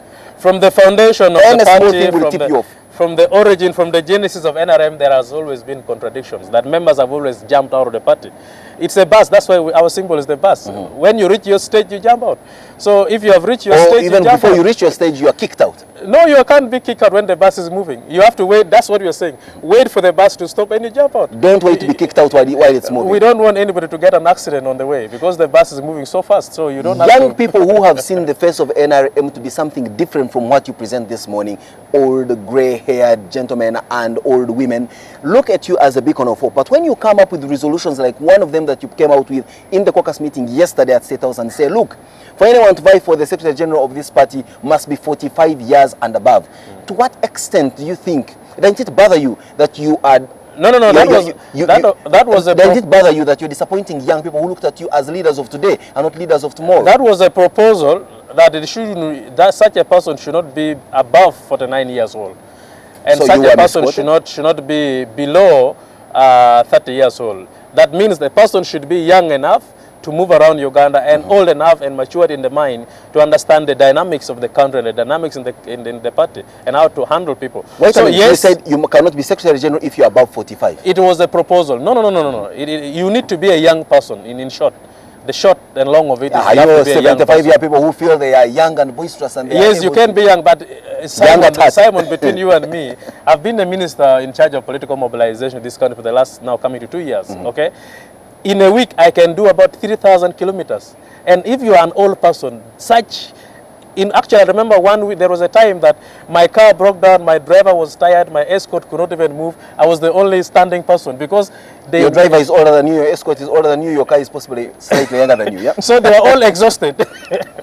So yes, you need somebody who is young and energetic to do from Kabong to Kisoro, from Kisoro to Kabale, and you move around. And we've seen your own you are the same people chanting praises of Oina stamina to your president who is over 70 years of age. You see, doing administrative work of the party cannot be compared to a political rally that the president has been doing and in the running of the state. Because the party secretariat is a full-time work that in a daily basis, you need to interact with the branches. You need to pick up phones and call people. You need to supervise what takes place in the district, in the sub-counties, and you need to interact with parliament, and you need to interact with the And you've been doing that for the last 2 years. Yes. When you've moved around this country, how much have you found with regard to Mbabazi's sales, left, right, and center? Because I'm sure you must have met people. Of course, the reason members of NRM in Chankwanzi raised this resolution was one, because these members are chairpersons of their constituencies. These members are members of NEC. Some of the members in the parliament are members of SEC. So by far we fit in all the organs of the party as members of the caucus. So complaints were raised from our voters, from our electorates in the constituencies we represent, that there are people moving around. Are you aware? There are people collecting signatures. There are people campaigning for individuals in the party.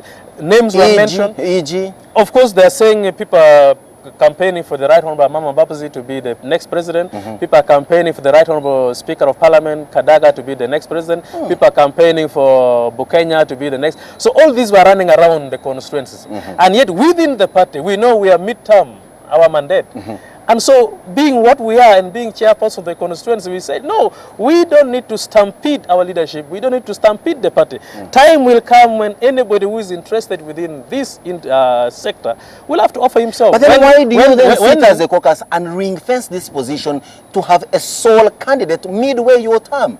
What is the rush? Why are because you of many afraid? factors. Because of many factors. Simon, Give me 5, just 5. Simon, between you and me, the testimonies, the support that people give to the person Museveni, these are testimonial support.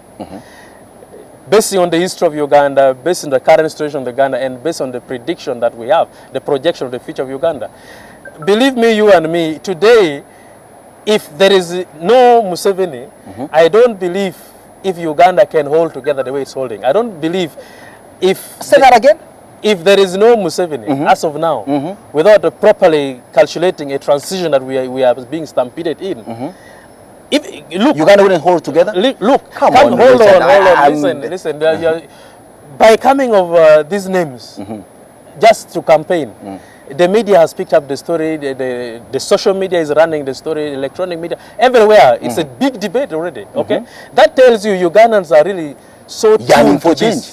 Yeah? Whether yearning, positive yearning, negative yearning, that's another debate. But why the stampede? But you have done this with President Museveni for the last 28 years. In the last 28 years, one would imagine that you have created enough mechanism to look into a peaceful transition, something that this country has not had the privilege of having. Yes, Simon, we were in school together. Absolutely. We studied international relations. Managing a political transition, you know the procedures of managing a political transition. But Richard, you also agree that what we studied in class is certainly different from what is out there in the field. You cannot say we have elected John Locke and all the other guys who are reading are certainly you cannot say because the mandate of NRM now, having defeated all these other parties in the last election, is that it's a mandate for 5 years. Okay, now 5 years we have only done 2.5 years, and you can't say within 2.5 years we should start thinking of elections.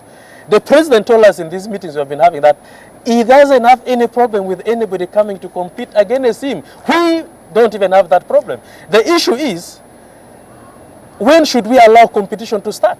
Well, the man has had unfair competition over his opponents for the last how many years? Look, the moment President Museveni was sworn in, he started a campaign trail for the next election. He's been all over the country, launching bridges, giving youth money in Those are government programs. Those are not campaigns. And unless you take there have been national functions. There have been 60s. national functions where people come to attend wearing yellow T-shirts. Clearly, a movement function. A movement function par excellence, but deemed as a national function. Is the president the chairman of the party, and so when he goes out to his constituency to launch a government project, of course his supporters would have to come in their party colors and greet them. And he's not going there for a party function. Separate a party platform and a government platform. Let's now discuss some personalities here. Now, with all this push and pull and the allegations moving around, the suggestions that some people should face the disciplinary committee, tell me your view. What do you think of Prime Minister Mbabazi? Is it the end of the road for him, or is he moving from a path into a boulevard? But one thing that I really admire of the Right Honorable Prime Minister is that, you see, in the military, we studied this. In the military, a good commander is the one who keeps his cool during heavy bombardment. This man has managed to maintain his cool, his composure, and is very articulate, and is very focused in his response to all these allegations against him. So yes, to me I say he's a very strong man, he's a very strong character, and he's a mentor to many of us, and we respect him for that. Richard, now, if you don't show up on the next cabinet list, you will have this very show to blame. Nobody speaks so kindly of Mbabazi in this country. No, he's a leader. He's a leader. I'm told you in cabinet, you're beginning to position yourselves in such position you do not see any good in him, and you're out denigrate him. In fact, there are lists flying around that these are cabinet ministers allied to Mbabazi, these are journalists who are allied to Mbabazi. What and with all this polarization? Those are the very reasons why we took the steps we took in Changwanzi, because of such kind of alignments that were coming in the government, in the media, in all the aspect of government. So we say, no, stop this debate, guys. Let's focus at things that people expect of us. I interrupted you before you answered the gist of my question. So, way forward for Mbabazi, where do you think he ends up with his calm, composed nature? Yes, he may come out of this clean as always. Do you think he's going to bite the bullet and say, you know what? I'm taking on the president come 2016. Well, I'm not sure. I don't want to speak for him, but the options are open for him. He can choose to reconcile with the party, reconcile with the leadership, to apologize to the party. He can apologize to the party for what? For doing things that were not expected of him to have done at the moment. E.g., moving around to campaign when we are not campaigning. But he's Secretary General of the party. He was moving around just like you've been moving around. But I'm not campaigning that I elect Richard Todwong. I'm not saying I'm the next presidential candidate. But that the allegations against him that he was moving around to say, I'm the next president of Uganda, I'm the next. So these allegations, that is why they have to be vetted, they have to be purified, they have to be taken to the right party channels for proper handling. But the NRM caucus has for a long time been accused as a bunch of mob justice agitators. Do you believe that? Well, I'm asking you, you seem to be. The other day you rallied around some 4 colleagues of yours and kicked them out. You rally around the position in parliament, you bulldoze the rest of parliament. Now here you are, you feel not to be comfortable with the Secretary General, even when you're not a legally mandated organization within the NRM to boot anyone. We are moving towards booting a Secretary General. We have seen cardinals in the, I'm a Catholic, I don't know what you are. Absolutely Roman Catholic. We have seen cardinals in the church that are kicked out. We have seen bishops, we have seen priests, we have seen catechists. If you don't follow the norms and the criteria of an establishment, which you sign, which you're a member, definitely the rules will catch up with you. When is the next delegates conference, Richard? The next delegates conference, according to our constitution, of course, it's soon. We expected it last year because it takes a lot of money. NRM is not just a party on the street. We are a mass party. To host a delegates conference, we need not less than 9 billion shillings. You are not short of money sources. The NSSF, for example, is now. That is how honest we are. We can't put our fingers in the public offer to. The other day you raided the National Treasury. We are fundraising all the money for your campaign. Internally. Soon after the election, this country was taken into an all-time economic low. So how can you come here and claim that? Those are your accusations. We have never done that. NRM always have. We have always funded our activities. We contribute, members of parliament, every month they deduct money from our salaries. And of course, we are now 250-something members of parliament. We are NRM. So if every month they deduct from our pay about 300 to 400,000 shillings, how much money would that be in a month? And if we accumulate that over the years, and the district chairpersons, remember, 80% of the districts are headed by NRM. So the district chairpersons are supposed to contribute. The district councillors are contributing. So that is how we generate money to run the party. You move around this country politically mobilizing for President Museveni, but don't you get the concern that President Museveni is quickly getting to his sell-by-date with regard to age and ability to run this country? And does that bother you as NRM that at this point in time you should be propping up some kind of strategic succession leadership like he's done with the Chama cha Mapinduzi, for example, in Tanzania, where they know who will be the next 2 presidents after Jakaya Kikwete? To me, that is not a problem. Supporting Museveni or running around to support him or holding his flag high is not the problem. And we know time will come when definitely President Museveni will have to leave the stage. Okay? It's until we reach that time. At the moment, we are not yet there. And so how soon is this time, in your own rough estimation? Will it be within my lifetime? No, the constitution. I have a daughter in primary 1. Will she be able to see President Museveni president when she's in her senior? Simon. I'm just trying to gauge. You know, let me be calm with you on this. You cannot experience national leadership. It's not a laboratory test that let us experience change. Let us see how it feels to change from one leader to another. I'm sure you're old enough to have known what really Uganda has. I know we cannot make an experiment where we have gone through this and we have appreciated that yes, Uganda can be led consistently under one leadership for a long time. And we have over the years believed that yes, somebody can even be a president. It's possible. You see, the word is Museveni has managed to bring to our minds that it is possible for one to be a president in Uganda. Do you believe in that? Yeah, that and for a long time, in the previous election, has made us believe we have seen comedians, we have seen it's possible for someone to be president of Uganda, and has also become increasingly clear to some people that it's impossible to become president of this country. If Amam Babazi, for example, misses this chance of contesting the presidency in 2016, he will never have it, because in 2021, I think he will not even be able to move on his own. The question is not what an individual wants, it's what the country wants. If me as an individual, Richard Todwong, wants to be a president, and the timetable, the curriculum of the country election doesn't permit me, so I sacrifice my personal interest to the common good. Earlier on this show, I shared with my colleagues that I'm getting increasingly convinced that we do not need the representation of youth in parliament, because the youth like you and others like you in parliament, in cabinet, are becoming an increasing disappointment to the aspirations of young people. When we grew up in school, where you and I were together, we were told we are leaders of tomorrow, but we seem to be in there in leadership propagating the reign of old people and not creating chances for us to be at the top. Youthful stage is a transitional stage. It's not a permanent stage. Okay, being a youth, you should think of being an adult. You don't have to be a youth full time. Yes, but so how do I, you have to prepare being an adult. Will I be a constructive adult when my youth has been one without opportunity? The transition between youthfulness and adulthood is a very delicate transition. I'm sure you have gone through the genesis of life, that in between 31 to 35, we are always hit hard by mid-age crisis. That is when you realize that the course you have studied is not relevant, the wife you have married is not beautiful, and that is when people get so much confused. So in the political transition, we're saying, no, we don't want to be hit hard by a mid-crisis political transition. We shouldn't have a stillbirth political transition. We should go through the length. Yes, others would say, at your age, the president was already the president. At your That's age, what I was about to say. You see, these are things that the situations are different now. Then there was need to fight to open up the country to democratic processes. You cannot stampede a democratic process where you should go and offer yourself as a young person. Political science 101. Richard, let's get to some gossiping here. Is it true that the president actually played out transcripted evidence of him being they call it backbited or backbeaten by the household of Mbabazi? People saying that President Museveni has hit his sell-by date and therefore we should look to an alternative in Mbabazi and all that?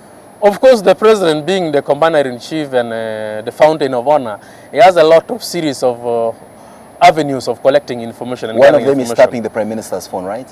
The law for tapping phones was passed in Uganda. Supported it's public. by... It's public, it's known. You know who pushed for that law? Yes. So yes, the president has the leverage to collect information from every source that he can gather. I have a feeling he's actually watching this morning.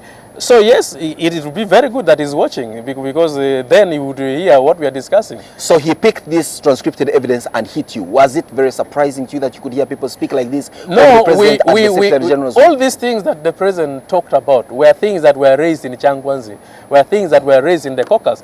But the president being who he is, he said, hold on guys, these are rumors you're saying.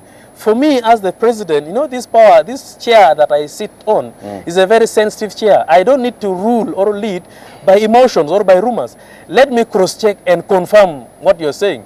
Because we were saying in our constituencies, people have come and said this. In our constituencies, I asked, people have come did he play out this transcripted evidence to you people in State House? He did not play out. There was a transcript, yes, from the evidence that he had gathered. He shared it with you? He shared it with us. And yes. In part of this was saying that some people were saying the president has hit his sell-by date and that Mbabazi not that. In the transcript, people only confirmed the rumors that were going on, and that there were a group of people moving around Uganda. You believe already these transcripts campaigning as for an individual to be a documents or something that has been framed by security agencies? I've never doubted my president. You've never doubted I have your never president. doubted my president. Yeah. So you believe that this is actually true?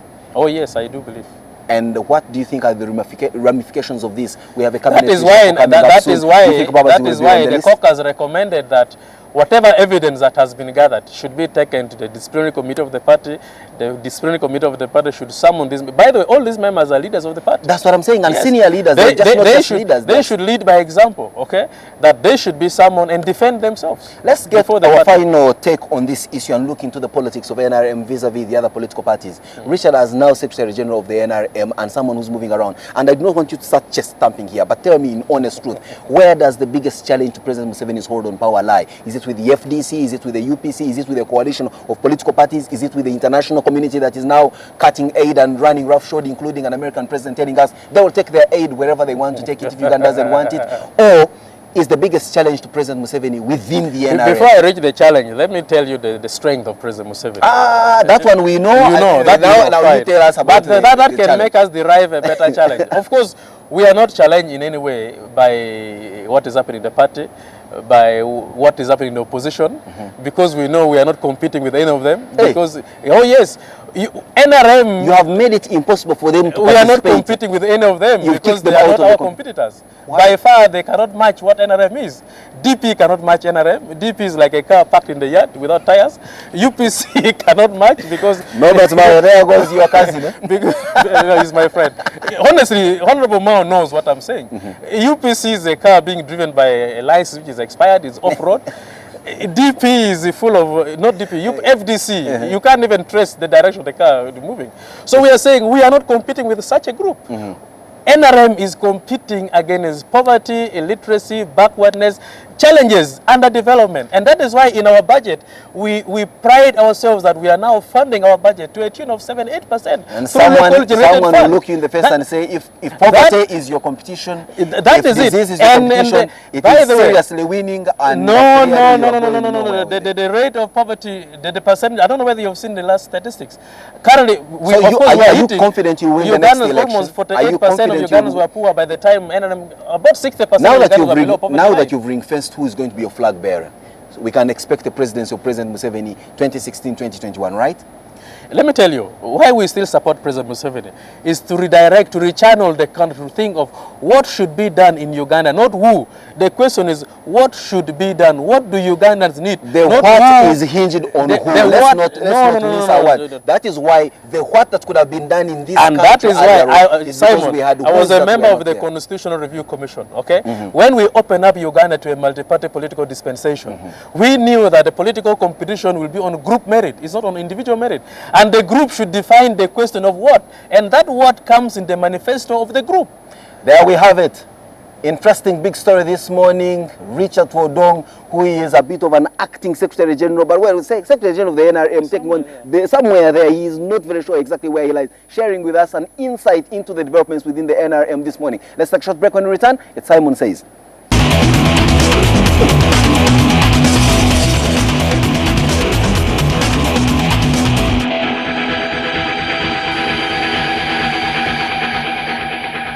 Well, I'll share with you some information with a tongue-in-cheek. Former UPC Secretary General and Justice Minister Grace Binjira once said, fate is a double-crosser. For a man who tabled the bill which later on became the draconian detention without trial law, Grace Binjira was among the first victims of the law during the Obote I regime. You remember that, those of you who follow Uganda's history. History has a mysterious way of repeating itself.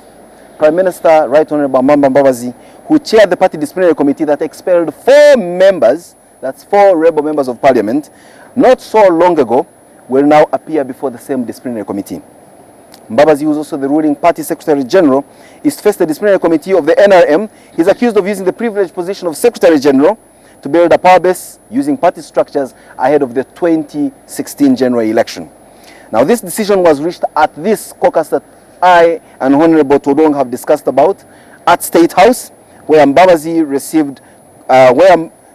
perceived covert schemes were put to tatters. Now, let's recall that the Premier's wife, Jacqueline Mbabazi, who is the chairperson of the National Women's League in the NRM, and his sister-in-law, Hope Mwesije, former minister and former chief whip of the same party, will also be or have been suggested to face the same disciplinary committee. Now, as they always say, do unto others what you want them to do unto you. But of course, like Richard argued earlier on, a party or any organization must have rules and regulations, dogma and doctrine if it's a religion. And if you subscribe to that party, if you subscribe to that religion, there is no way you are going to shy away from facing the repercussions of your actions if they are in contravention of the set down rules, dogma and or doctrine. So let's say, there you have it. You must play by the rules. If not, you either shape up or you ship out. We'll continue with wonderful programming. Morning at NTV continues, but for us at the big story, it's Adios.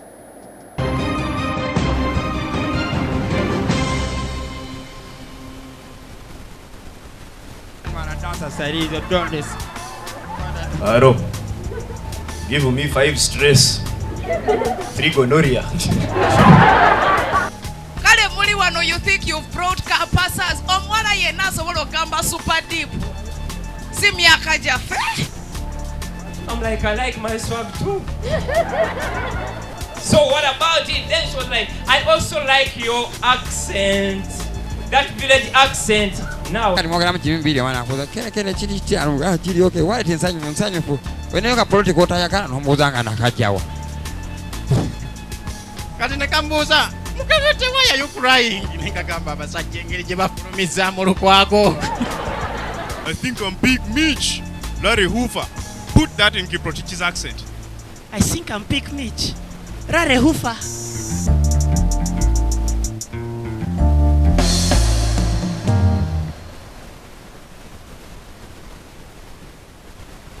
on the next episode of Pushing Kushenko back. Say that Kushenko could upset Giorgio Petrosyan. Can Balrak cope with the low kicks? Ashwin Barak and Daniel Geeta are having to kick off the event of edition 42. Daniel Geeta, who's not someone who you can take lightly. I want to show something special because I'm something special. I like it when people watching me, so I will be enjoying this myself.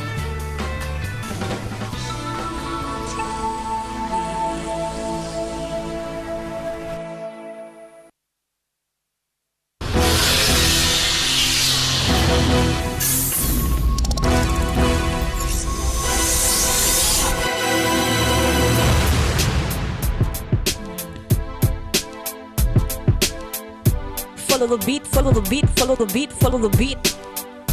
Follow the beat. Follow the beat, follow the beat, follow the beat, follow the beat. Follow the beat. Follow the beat, follow the beat. Follow the beat. Follow the beat, follow the beat, follow the beat, follow the beat. Follow the beat.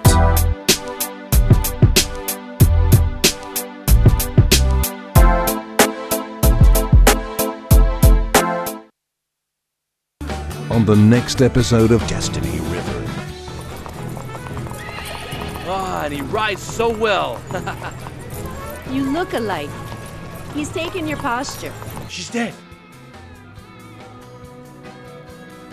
Our land is good and fertile. We could build a house. We could... What was that? House? Did you say a house? Don't think I'm scared of this hulking beast.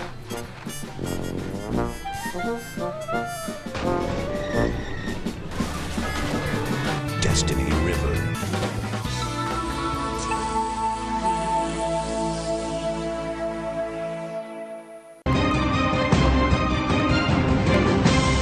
You're watching Morning at NTV. It's exactly 8 after 8 and we're still at the International Conference Center at the NTV studios with Mabel and me here at the Kampala Serena Hotel rooftop. Before the break we had Simon Kasiate go head to head with Honorable Richard Todwong, who is, according to the rumors around, the acting Secretary General. And of course today we are asking you your feedback, and you can also tweet us Morning at NTV. Alternatively, go to our Facebook page Morning at NTV and tell us exactly what you think. Now let me just sample a couple of your messages on our Twitter page, which is at Morning at NTV. And some of you quoting exactly what happened during a discussion, and you're contributing your thoughts. Igor Morris, at Igor Morris saying, so Richard Todwong says at Amama Mbabazi should apologize to the NRM party and reconcile. Is that possible? Do you think it can help heal those who have been hurt in the NRM, or create the way forward for the members there? And a message also comes in from at LC Muha. You guys are seriously on point. You already having Todwong on the show? Yes, we are. And that's how we should do it. That's how we do it here at NTV. We're always on top of things. At Kalunji Marek says, guys, you have to wake up and watch Morning at NTV. At Kalex comes saying, it's really splendid. Even the way my heart pumps. Morning at NTV. Awesome. This is very good feedback, guys. Please tell us exactly what you want us to do on this show, how we can improve it, how we can make your morning worthwhile. There's over 706 followers on our Twitter page.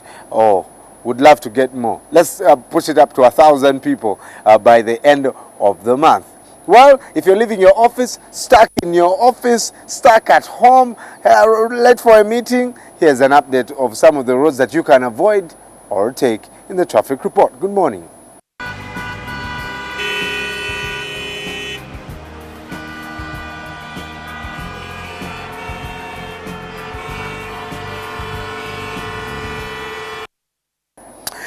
Now, you can become a traffic reporter on Morning at NTV. All you have to do is take a snapshot of wherever you are stuck, and the road that you're using, and you can send it to our Facebook page, Morning at NTV. You can also tweet at Morning at NTV. Alternatively, WhatsApp it to this number, 0-716-730. That is 0-716-730. Let's take a look at Chintu Road over there and exactly what's happening. We have a shot of the cars very slow and steady past Crested Towers, past at Parliament, and also an entrance here of where the staff of Serena Hotel pass. You can see the guards are doing their thing. The guys have probably spent the night shift, but the cars are moving steadily. UETCL also in the background. People are already, cars are parked, people are already at work. And my friend, this city never sleeps. People are always busy. Let's head over to the photos that you've sent us. Isaac has sent us Chisasi Road. That was about 15 minutes ago. Chisasi, and that's how exactly looks like. And he sends us another photo from Bukoto. That is Bukoto. And all right, we get another photo from Hassan, who is at Fairway. This time it's not Morris, it's Hassan. Fairway Hotel, traffic obviously busy, stretching up to Golf Course Hotel and of course the golf club. And we have another photo coming in from Acacia Avenue. Of course, very, very busy too, heading onto the golf course right there. Wherever you are, become our traffic reporter. 0-716-730 is the number you can send those photos to. Standing by is Mabel with your birthday wishes. Good morning. Happy birthday to you.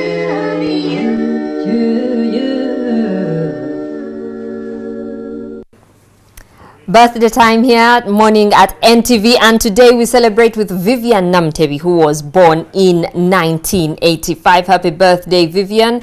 As well as Thomas Kirsten from Germany. He is a professional photographer, and his pictures have been shown in international exhibitions and important publications on photography. Also, American actress Eva Mendes, who was born in Miami, Florida, but raised in Los Angeles, of Cuban American heritage. Well, she turns 40 today, and she's famous for movies like Too Fast, Too Furious, The Other Guys, and one of my favorites, Hitch. Moving on to Facebook, as you can see, we have a picture here of Richard Todwong and Simon Kasiati, whom he hosted on The Big Story today. They were discussing the fate of Amama Mbabazi as he is set to face the disciplinary committee. Some of your messages now. Abdusalam says, why wasn't he relieved of the duties on an appointed position and just Secretary General when he was democratically elected? Then party chair should also be thought of, because president has a lot more than the Prime Minister. Justin says Amama is scared because he knows he is in a military camp, not a political party. Katende says, we don't care about your party, but we need you guys to solve all the problems you have done. Like you are taking government people's money to buy your things. You're spending a lot of money. And to some other pages here, we have Isaac, who says, it is a great debate with Todwong. I see some balance of energy. Africano says, instead of Simon asking much about Richard Mbabazi's mistakes, let him invite Mbabazi to come and explain and to apologize to us. Gabriel says, if Honorable Richard thinks that without Museveni today in Uganda the center cannot hold, then they have done us a disservice for 28 years. Isaac says, but is Richard more intelligent than Mbabazi? And Junior James says, my question is, will Richard manage to direct his father's house without any historical attachment in the movement? Because the house always has a policy, even when money is misused, that did you fight? Or maybe he was one of those having sausages at that time, as we we were made aware by some of the historicals. We shall now return to the Kampala Serena Hotel rooftop to Brian with the HTC moment. Every idea we have begins with you. The way you connect, how you browse, how you share, and how you interact with the world around you. Down to the last detail, you inspire everything. Because in the end, innovation doesn't really matter unless it does something that really matters to you. And we are HTC. A very good morning to you. I'm telling you, I can't wait for you to join me on Everyday Life, powered by HTC, quietly brilliant. It's 16 after 8, coming to you live from the Kampala Serena Hotel rooftop. And I told you I've owned this phone for like 2-3 weeks now, and every day I keep seeing this awesome stuff. You know, if you're a videographer, you can use this. Yesterday I shot about 20 minutes in full HD on this phone.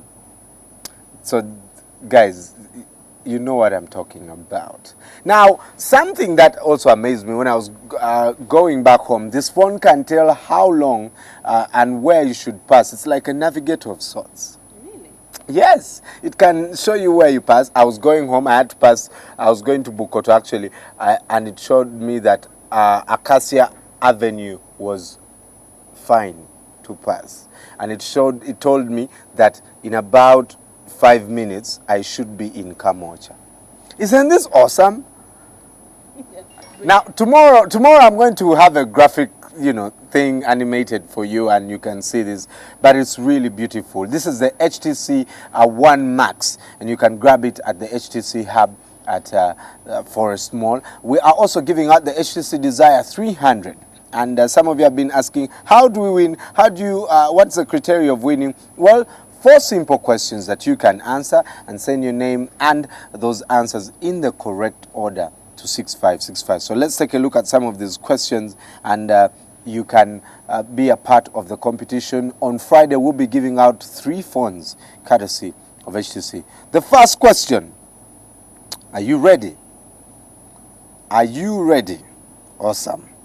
All right, the first question is, what is the unique function on the camera of the HTC One Max? I told you about this on Friday, so I'll not say it again. And some of you are inboxing me, trying to trick me that you're sitting for your exams and you need to find out the different topics I've done on this show.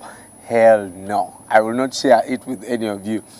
Question number 2, how many months are we making as morning at NTV? Question number 3, discuss any 4 topics discussed during the big story last week. Last question is, where is the HTC Hub located in Uganda? And I'll say that again. What's the unique function on the camera of the HTC One Max? How many months is morning at NTV making? Discuss any, give any 4 topics discussed during the big story last week. Where is the HTC Hub located? And you can send your answers and correct names to 6565. Good luck to you. Coming up, Everyday Life. Every idea we have begins with you. The way you connect, how you browse, how you share, and how you interact with the world around you. Down to the last detail, you inspire everything. Because in the end, innovation doesn't really matter unless it does something that really matters to you. And we are HTC.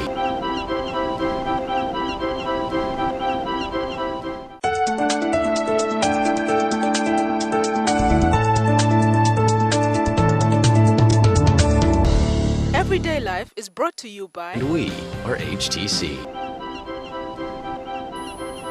Some people have said that some women have a beautiful face for radio, but she has a beautiful face for radio and TV. And yes, that is a diss, in case you thought it was so beautiful. But she has a beautiful face for radio and off air. And who am I talking about? Today we are celebrating women ahead of the International Women's Day.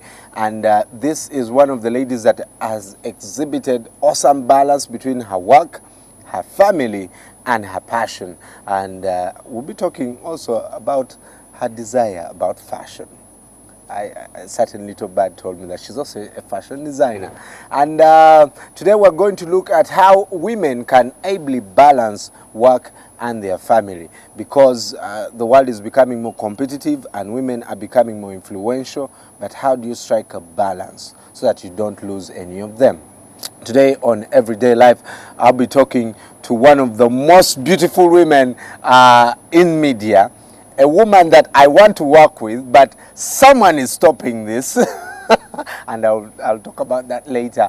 But let's take a look at the profile of our guest.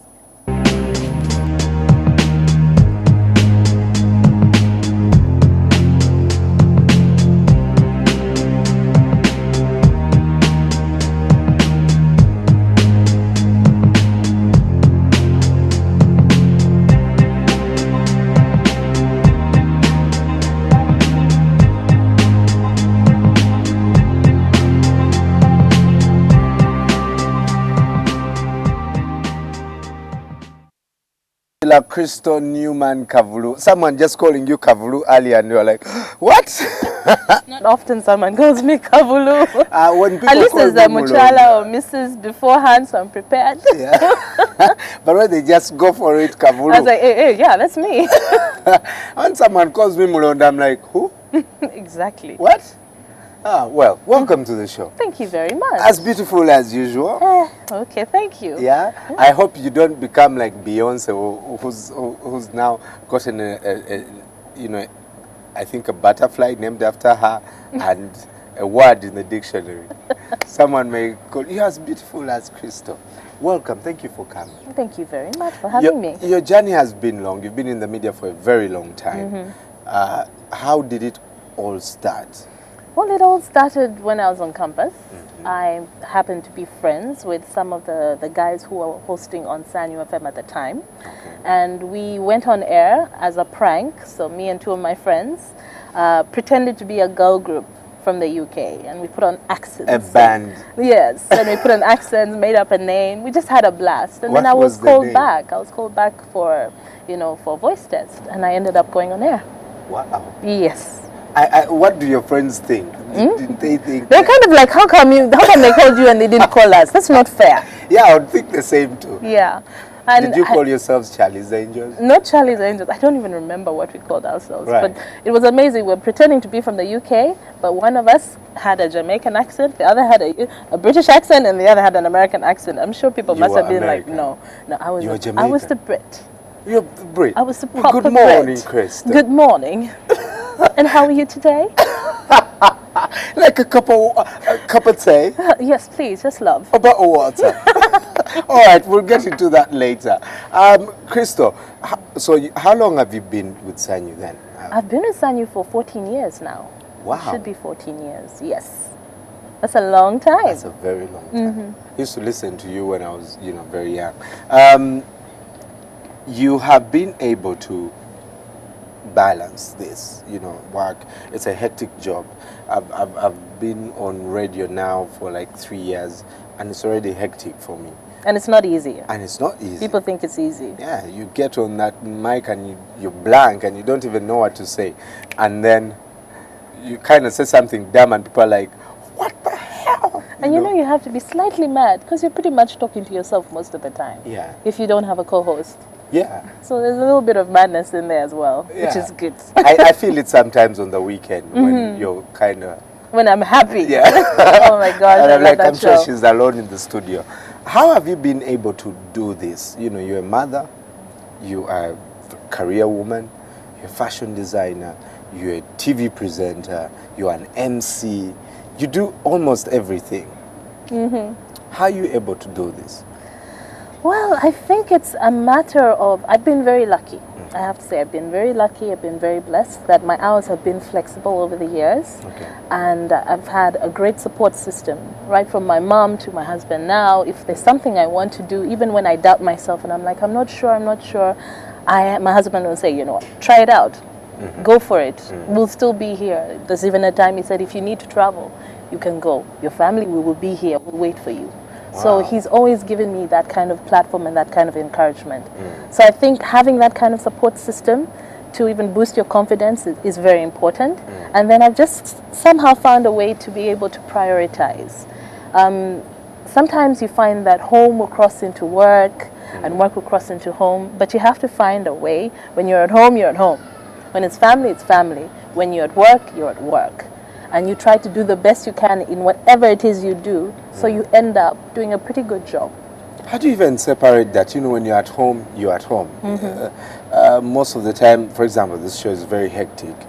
You'll get a call like at midnight and say, Brian, we are getting this one in the morning. And it's kind of hard sometimes to balance It's that. hard. I mean, that's why you also need to have a good support system. You have to have, if it's a good housemaid at home, if it's family that you can rely on, if you have your mother, your sister, so that, you know, if something comes up, you're like, can you help me with my kids?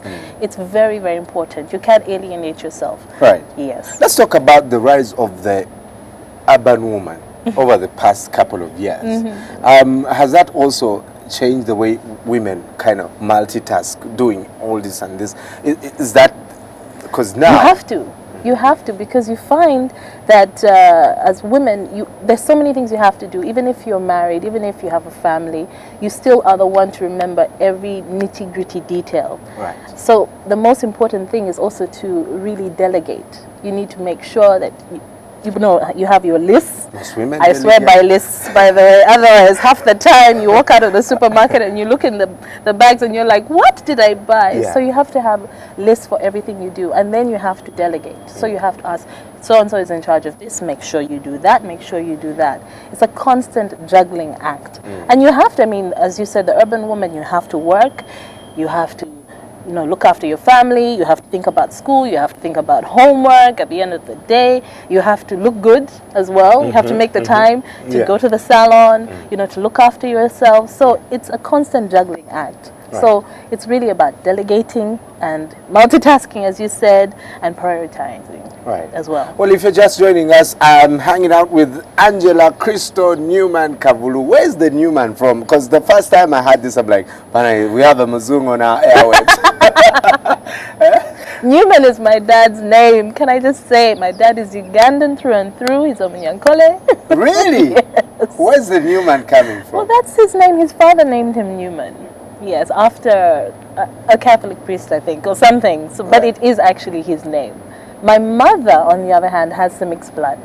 Okay. Yes, but most people think my dad must be the mixed blood person, but no, it's like my dad is completely Ugandan. Okay. I've had a couple of people that have started naming their children Lupita. Well, that's understandable, man. That's understandable. Well, we're talking about balancing work and the career. If you are a woman and probably stuck at home, and all you're waiting for now is the maid who does not sleep in the house, but you have to be at work early, this might be the show for you. We're trying to share tips on how you can effectively balance these two things and be successful at the end of the day, and also create time to do other things in your lives. Share with us on our Facebook page, Morning at NTV, and you can also tweet us at Morning at NTV, and Christo is here to answer some of those questions. One of the things that really amazed me was you becoming Mrs. Uganda. It amazed me too. Really? Yes. How did that happen? Well, I was approached by Halima Namakula, and she basically told me about it. And of course, the first thing I was like, whoa, I've never actually been a beauty queen in my life before. I did modeling at school. I do a lot of drama, stuff on stage, but I've never been a beauty queen because I never really had the body structure for it. I'm a very curvy woman. Really? Someone the other day told me that when it comes to these beauty pageants, they'll look for a very outstanding feature on the person. Well, Amito has one, Lupita has one, Tyra Banks has one, you know, and that's what they'll focus on. They'll find the beauty in that feature. True, but when we're looking at like standard beauty pageants, like if you're looking at Miss World, they actually have size requirements, which I would never fit whether I like to. I mean, I have the bum, I have the hips, I have the big boobs. You're an African woman. Yes. Right. So when I was approached, I was really surprised. But when I found out that, you know, Mrs. World is about married women, it's about grandmothers, mothers, it's about celebrating, you know, the entire package of being a woman, I was very interested. And so I was approached and everything. We discussed it.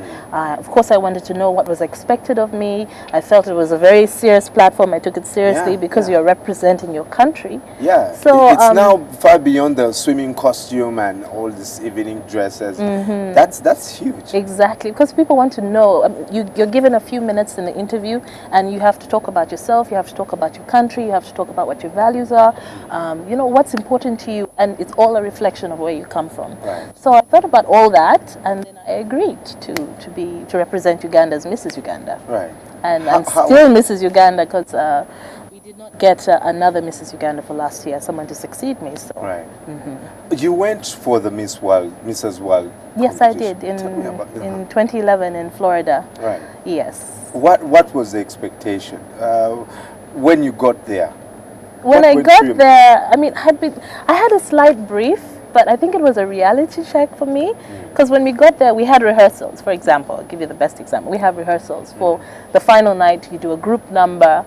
And I got there, you know, I put on my trainers, I put on my, you know, decent, like, training pants, a nice little t-shirt, my hair pulled back, not much makeup, and I found women in full tantantala.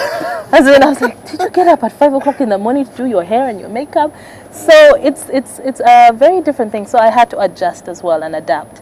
And one of the things that you're also graded for was in terms of your interaction with the other ladies, how you carry yourself, timekeeping, all of that. So it's not just about how you look on the day. There's so many things that go into it. Right. So it was challenging, but I thoroughly enjoyed it. Awesome. The challenges of the woman right now in her journey to succeed and in her journey to be, you know, recognized as not just not being able, one, to eat chicken. I think women have gone a long way there. Excuse me. You touch my chicken and we shall see. Challenges in as far as, you know, at the job, where women will be considered, you're not yet ready. Hang on. And then a guy comes and just, you know, just takes up the credit. Women are now presidents. What are women up against as they try to become independent? Well, of course, as you said, you know, it's unfortunate that we keep saying this and people think we don't really, you know, we don't really have the grounds to say it, but as a woman, you kind of have to work harder. You have to work harder. If this is a benchmark for men, you have to try to aim for that so that people will take you seriously. And of course, there's a constant balance, especially you might be doing really great in your career and then you decide to get married and have a child. And then people think, oh no, now she's lost it. So you have to always work harder. You have to prove yourself more. But that's a good thing. That's always a good thing. You should always have something you're striving for. Right. Is that the reason now most women have said, I'd rather not get married because this is a distraction from my career? I've heard that. I don't particularly agree with it. I think a lot of women maybe are not willing to compromise as much as they used to. That's, I think, because marriage and being with someone for the rest of your life means you have to compromise a lot. Yes. And then also, maybe the problem is there are not that many good men out there, should I say? I think we are. No, there are some great men, but unfortunately, we still have a certain mold of man who feels that he should be ahead of the woman. You actually walk side by side in whatever it is you're doing.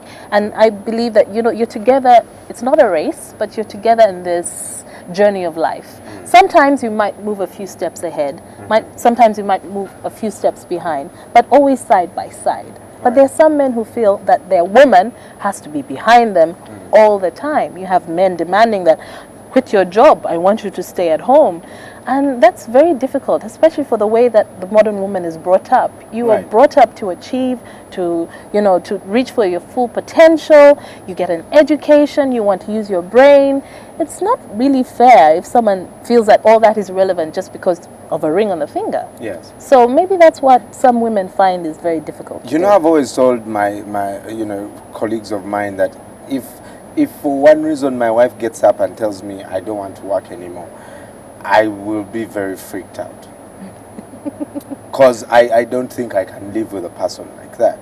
I want a woman that you know, get something to do for yourself. We are married, but we all have different visions. We have different dreams. You want to do this, go and do it. I don't care, you know. Well, you know, because if your life stagnates, I don't want to be held responsible for it. Thank you. That's a very good point. But then again, we're all different, you see. We are very different. Some women are actually happy being staying-at-home moms. That is fulfilling for them. That's what makes them happy. So maybe her job might be organizing like play dates and all kinds of activities and in child minding and stuff like that. That might be her strength, and she'll work well in that kind of situation. Right. She might work with the school administration in terms of extracurricular activities. So I don't think you can completely, you know, dismiss a woman who decides that her priority is to stay home and look after her family. That is perfectly fine, if she wants to. If she wants to. All right. Quick reactions on our Facebook page. Kabanza Isaac saying, Crystal, apart from Sanyu, what's your other job? I don't have another job per se. I'm always doing different things. And that's one of the things I love about radio, that you can be flexible. I do MC jobs, I do TV shows, independent productions that are not necessarily tied to one TV station. I work on charity projects. It's different things, really. Consulting. I've seen you do Raising Voices. I watched a feature where you were with some kids, I think, from Namirembe School of the Disabled. Why do most women prefer? Why do working mothers ignore their husbands sometimes? Aww. I think this is a guy. Okay, quickly help Oh, this man. shame. Okay, I have to be honest. It's hard. You know, it's hard to balance everything. But the most important mentality, and I say this all the time, your husband is your number one baby. You see, you first have your big baby, and then you have the other babies. And it's very important to make time for them. Unfortunately, we can't make as much time as we used to. We try to be super women. But Bambi, be understanding also. Just think about everything. So, yeah, but that's sad. And I think if a husband feels that way, he should express himself. He should tell his wife that so that she can make more time. Communication is the key. Right. Well, Crystal Newman, unfortunately we have very few minutes on this show, but we'll definitely call you. When you're pregnant, how do you handle all that? Because it seems a bit stressing. Newman has been a very inspirational lady in the media. She's beautiful. Let all these girls learn from her hard work, not the two things. Okay. And Anthony Okilo says, Crystal, you are a hero. All right. Any last word?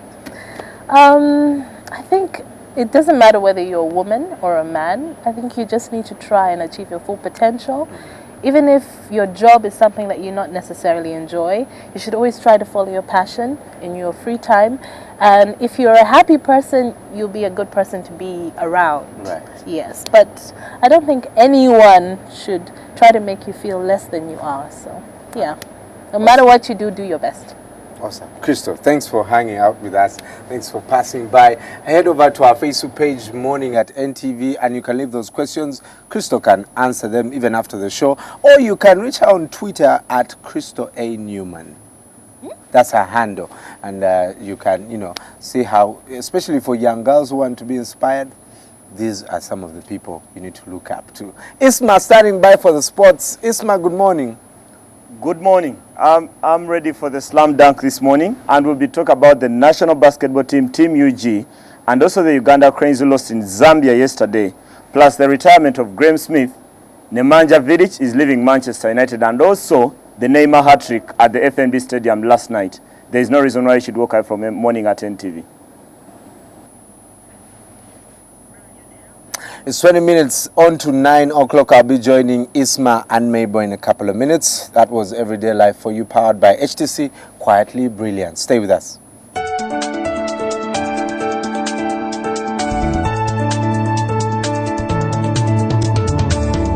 Everyday Life was brought to you by... And we are HTC.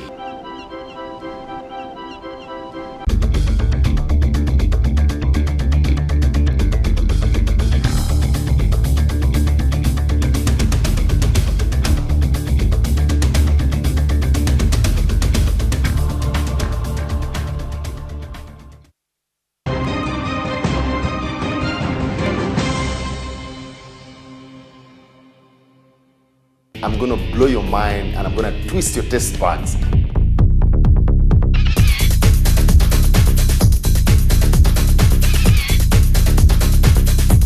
The flavors are already coming together. I can feel them. Very lovely, very appetizing, very healthy.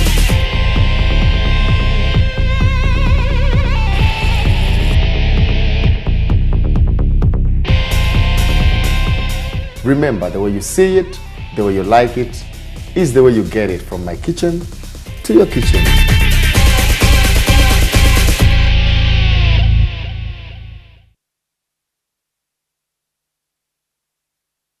On the next episode of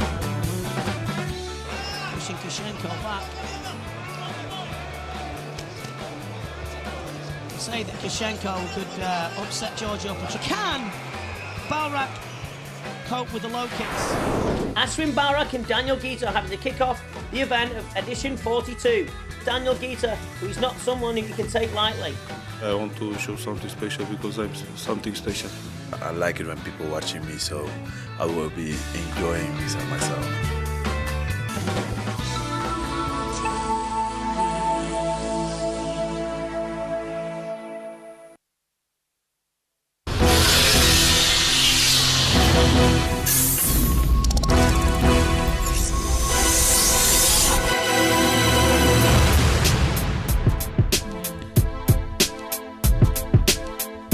Follow the beat, follow the beat, follow the beat, follow the beat. Follow the beat. Follow the beat, follow the beat, follow the beat, follow the beat. Follow the beat. Follow the beat, follow the beat. Follow the beat. Follow the beat, follow the beat, follow the beat, follow the beat. Follow the beat.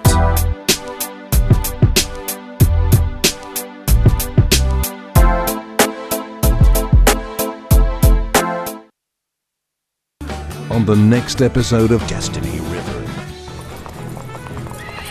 Ah, and he rides so well. You look alike. He's taken your posture. She's dead. Our land is good and fertile. We could build a house. We could... What was that? House? Did you say a house? Don't think I'm scared of this hulking beast.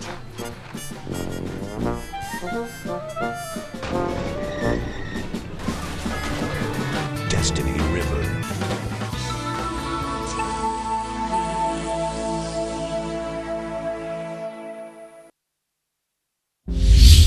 She was molested when she was 6 by someone she trusted. The doctors finally walked into the door.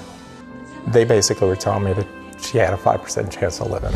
I couldn't understand how somebody that tells you they loved you, that held you as a child, could abuse you. Tommy Scott grew up among gang violence, drugs, and poverty in the projects of South Central Los Angeles. I felt not normal, not good. I wasn't lovable. As a teen, Melissa discovered that drinking gave some relief. Tommy is free today and continues to tell people that it was Jesus who changed his life. The time I spent in prison, I spent putting my ideas together on, how I was going to come back and make it all right. And I realized my purpose, that I was created to reflect the glory of God. Duke now realizes why God kept him alive. These were real people facing desperate situations, just like you and me. Jesus died to set you free, and he can give you a new heart.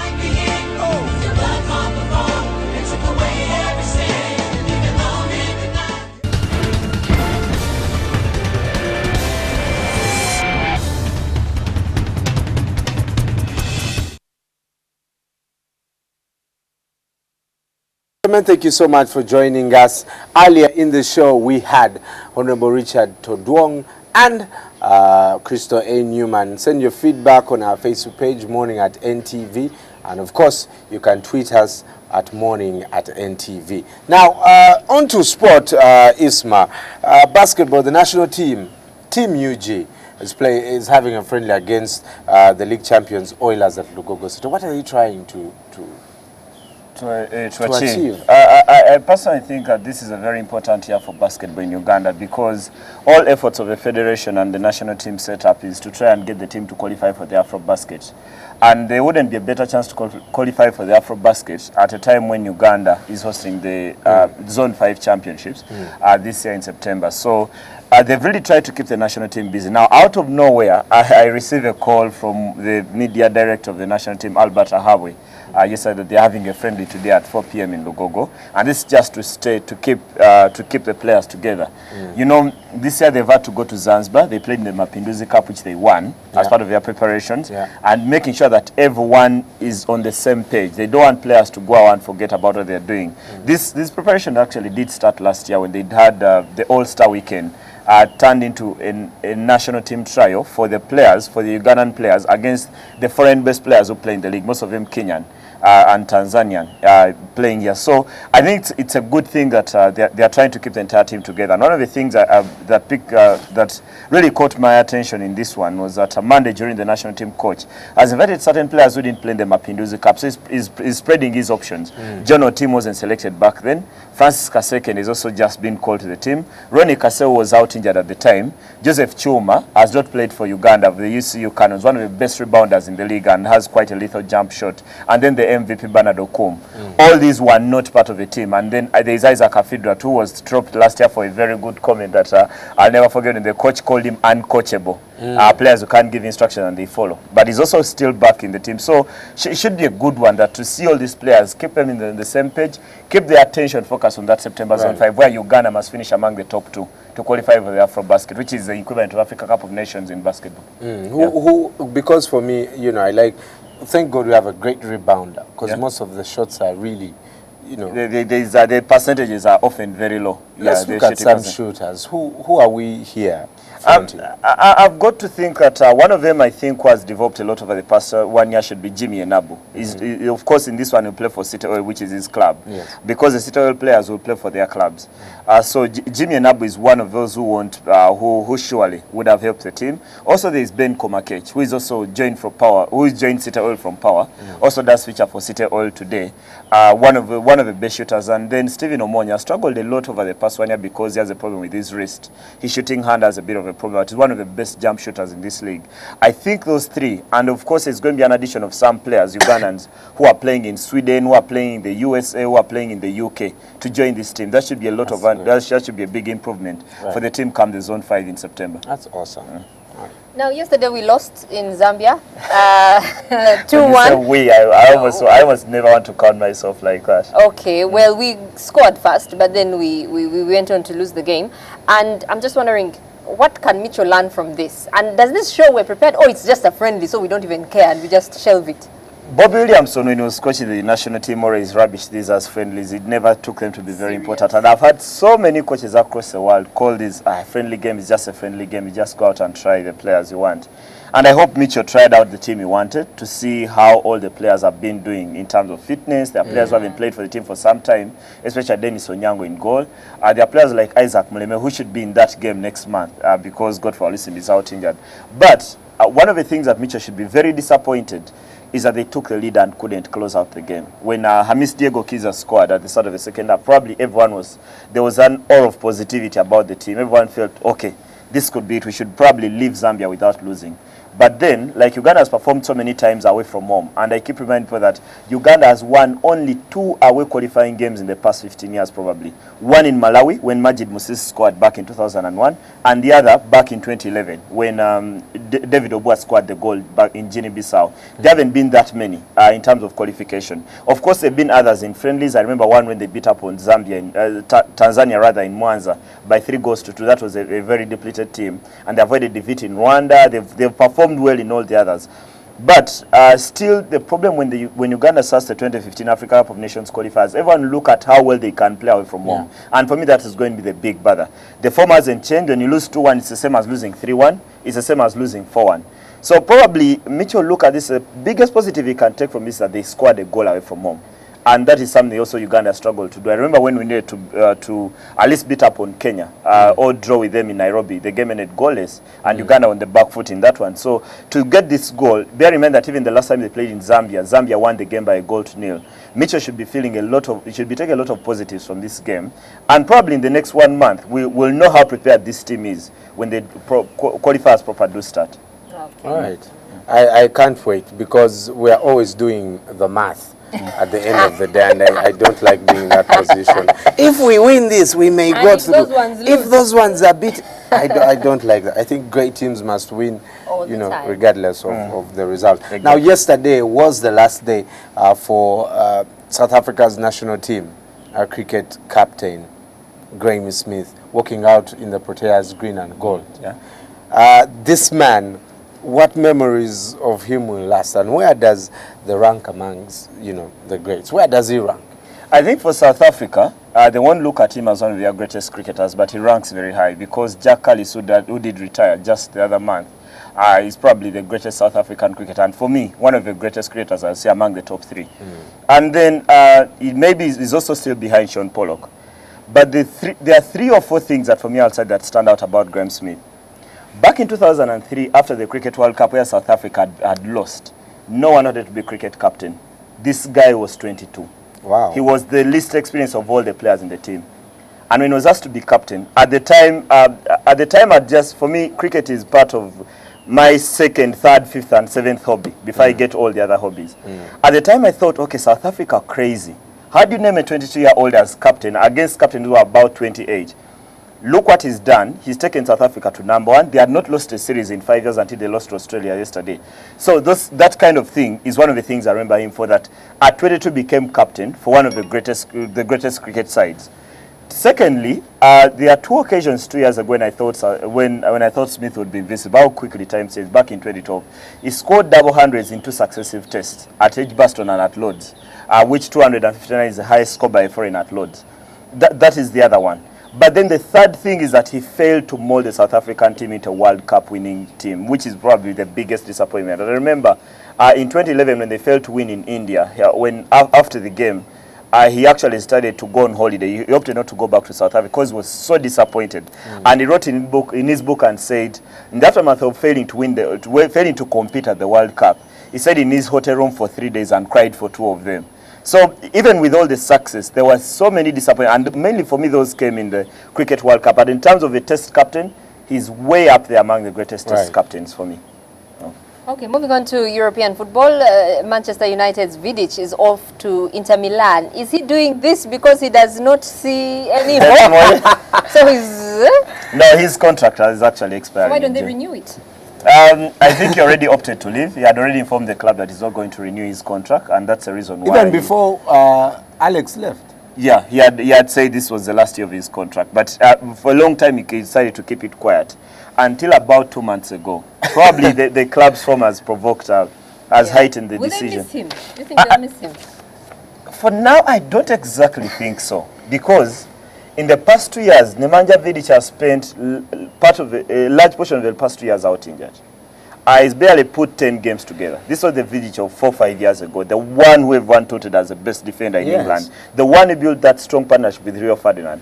But for me, whatever everything they'll think about him, his legacy at Manchester will forever be solid. He's won the league title on 5 occasions. At the time when they won the first, I remember back in 2007, United were threatening to fall off after Chelsea had got all this money and Mourinho had won 2 successive league titles. Arsenal had the last team to go unbeaten, because remember 2004 Arsenal won, Chelsea won 2005, and then Chelsea defended their title. So when Vidic came in, that is the start of United winning again, of course with Cristiano Ronaldo and Rio Ferdinand and all the others, Wayne Rooney. That has gone on to 5 titles. He's probably one of the most solid defenders we've seen, and I like referring to most of the football that I've watched, except for Diego Maradona. But Vidic, for the defenders we've watched in the Premier League, and the Premier League hasn't been on our televisions for eternity. It's only been on TV in Uganda for 17 years, since TV Africa brought it to our faces. But Vidic, among the greatest defenders in the Premier League era, has got to have a place among the top 5. He's tenacious in the tackle, very good in the air, and now he molded himself into becoming a leader. And the success that he's brought to United, they'll probably be sad that he's leaving at this point when probably need all that kind of experience. For me, the biggest fear I have for United now is that they might lose their entire backline in just one season. Patrice Evra is supposed to leave for Monaco. Rio Ferdinand most likely retired at the end of it. So now Vidic. That means David Moyes' job just got harder. David Moyes' job just got harder because they're going to have to rebuild the team with 3 new defenders. Probably Johnny Evans and Chris Smalling will step up, but he's going to have to go to the market and buy 3 defenders. We'll hope that will come in and be Vidic and Ferdinand all of a sudden. Well, and Evra has, a lot of, great leadership skills. Yeah. Already, if they're going to lose Rio Ferdinand, then Evra is such a leader that he even prevented his teammates from training the French national team when they're in South Africa. He told them, we're not going to training, and everyone stayed home. That's a leader, a revolutionary, you've got to say. I'm telling you. Well, Manchester United, of course, where are they in the table now? They're 6th. Sixth. Yeah, after 7 months in 7th, they moved the place. I guess they're doing well. I think that there's a chance that Manchester may go to the Europa Cup. Is that possible? I think they would rather finish 7th than go to the Europa League. It's quite a humiliation for a club of Manchester United stature. But every club needs something like it. AC Milan were there, Bayern Munich were there in the Europa League, and that is what propelled them into turning their life around. And now they are one of the best teams. Probably United will need something like this. Right. Okay, moving on. Are there any updates on Brazil? Now there are 98 days to the World Cup. They beat South Africa in the friendlies, 5-0. Was that a good thing, or were they just showing off? Probably for me, Brazil, despite everything you might think about what they have done with their stadiums, on the pitch they are looking like one of the contenders for the World Cup. A Neymar hat-trick at the FNB Stadium last night, one of the best hat-tricks he's scored, and he's had quite many of them from his time back playing in South America. He hasn't been that lethal at Barcelona since joining because he's had to play in the shadow of Lionel Messi. But Luis Felipe Scolari probably is getting closer and closer to the blueprint. I saw bits of Fernandinho there. I also did score the 4th goal for Brazil. But he's probably going to take the place of Luis Gustavo in that middle because Gustavo has not lit up the Bundesliga with Wolfsburg like he used to, probably with Bayern Munich and also at the time when he played in the Confederations Cup. But the team itself, I think, is looking very good. You might call it a show off that they are beating South Africa. South Africa is supposed to be the weaker side. But remember, South Africa just beaten up on Spain in their last friendly by a goal to Bernard Park. I remember got that at the same stadium. So a good result for Brazil. They should be going into the World Cup with a very, very positive mindset. Okay. And for me, the pressure on them is going to be that Brazil, to appear successful at the World Cup, they've got to go and win it. There's no two ways about that. Right. Any update on the volleyball girls? That's Good Luck Rita asking. What kind of update does she want? Because I know after they came back from Kenya for the World Cup qualifiers, they've been around and they've been playing in several tournaments. They were playing in the Makerere Open. Over the weekend, they were in Ndeje, where Vision Volleyball Club lost to Nkumba University in the final. Vision is the new Manchester City. They got money. They went and bought everyone from all the other teams, and they are the ones who dominate the headlines lately. And they have not lost a game until Sunday when they lost in Ndeje. So that's what has been going on around the volleyball circles for the women. Right. Well, I hope Good Luck P. Rita, you've got your answer there. Lots of questions. I guess we'll talk about this tomorrow. Why Ozil is. Whether he'll be on form in the World Cup and why he's not performing well in the Arsenal squad. Good work, guys. For the Cranes to be stronger, there is need for grassroots search for players. FUFA has not perfectly done that. All right, and you can join Isma at 1:30 p.m. for Omumuli and Sports Bar every Monday, 10:30 p.m. live from Club Silk. You'll also be joined by Lumanse and Alan. For now, before we leave you, let's head over to our African proverb.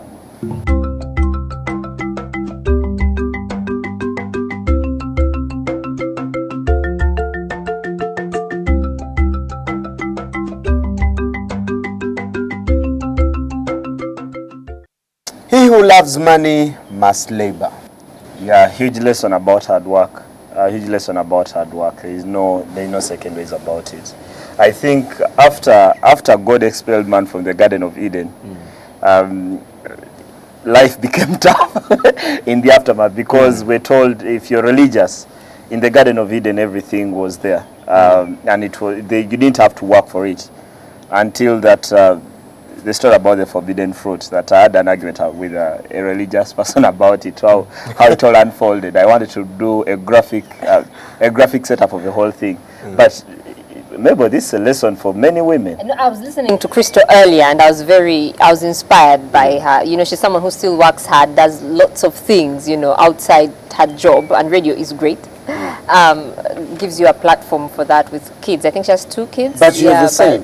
You're the same. You're on radio, you're on TV, you're with a very with a reputable organization. Yes, very reputable. Okay, let's not give people ideas, but you do have to work.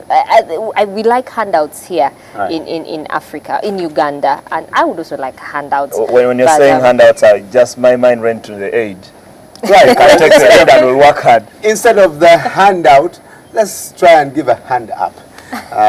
So anyway, I hope that will not perpetuate your dependence on anyone, and make sure that you try and do, you know, something awesome today that will get you to another level. Today's African proverb: "He who loves money must labor." Something that has gone around, you know, on social media, lots of it. In the wake of the West resisting aid, people have come up with creative ways of abandoning their short forms from LOL to Quadro N. Nsesenyo nengwanedi. Quadro N. So maybe you do that today. Go away from LOL. Let's do Quadro N. Nsesenyo nengwanedi. Coming to you live from the Kampala Serena Hotel rooftop. We want to say have a great day. Goodbye.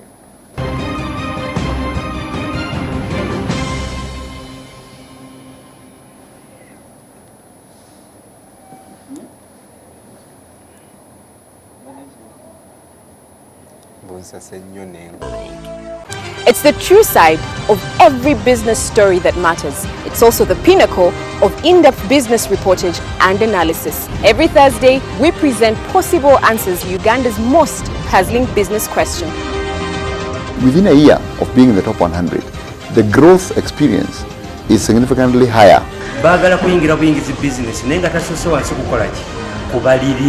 Covering markets, the economy, policy, finance, and yes, how to make and save money. Know your money, know how it works. This is Money Matters, every Thursday, 8:30 p.m.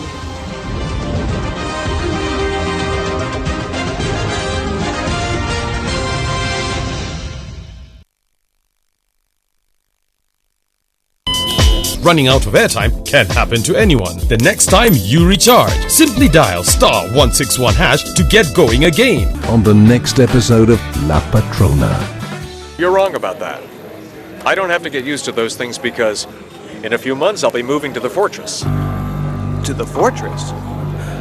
From what I understand, they've never finished building it. In fact, it's been abandoned for a long time. Not anymore. We definitely can't trust that guy. This smells a little fishy.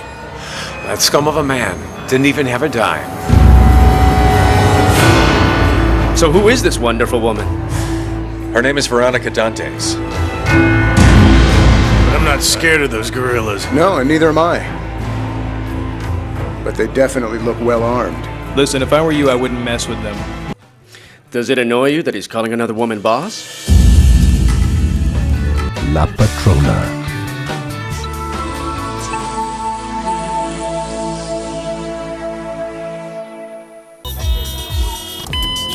At Orange, we know that running out of airtime can happen to anyone. That's why we bring you Wetase. Simply dial *161# to get going again. Convenience changes with Orange. Today changes with Orange.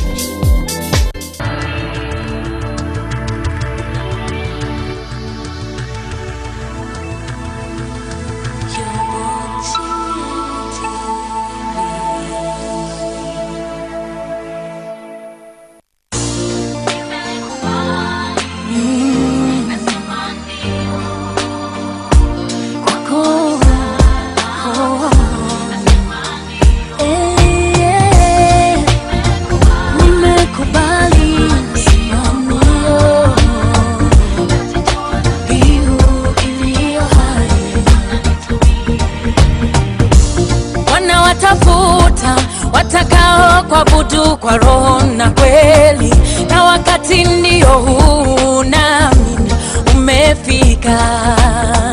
Nisaidie kutenda kulingana na mapenzi yako, kutembea na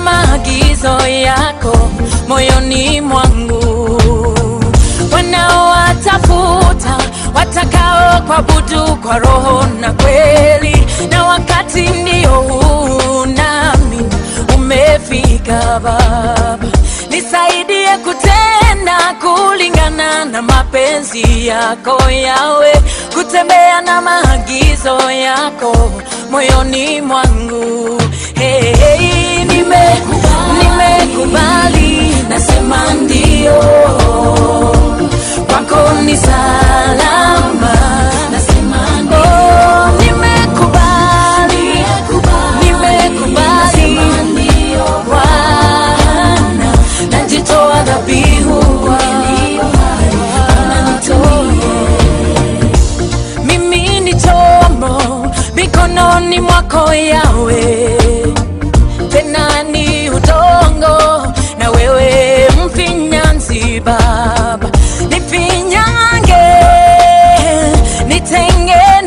nitengeneze, huishe nafsi yangu, chochote utakacho mimi nitatenda. Mimi ni chombo mikononi mwako Yawe, tena ni udongo na wewe mfinyanzi Baba. Nifinyange, nitengeneze, huishe nafsi yangu, chochote utakacho mimi nitatenda. Nasema ndio, kwako ni salama, oh, nimekubali, nasema ndio Bwana, najitoa, nitumie, oh, yeah. Niumbie moyo safi ili niweze kukutukuza. Bwana, nitenge kwa ajili ya jina lako Baba, wala usinitenganishe na uwepo wako. Mimi Bwana, hey, nimekubali njia zako Baba, nasema ndio kwako Baba. Nimekubali, nasema ndio, oh, kwako niko salama, oh, chochote usemacho Yawe, nimekubali Bwana, najitoa Baba, nimekubali Yawe, nasema ndio, kwako niko salama, oh, nimekubali Baba, nasema ndio Bwana, najitoa dhabihu iliyo hai, Bwana nitumie. Usinipite Mwokozi, unisikie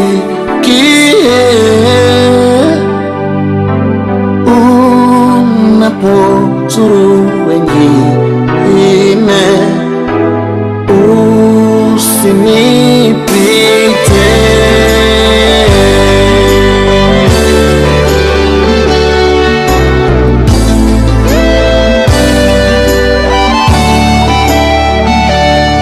Usinipite Mwokozi, nisikie Bwana, unapozuru wengine Baba, usinipite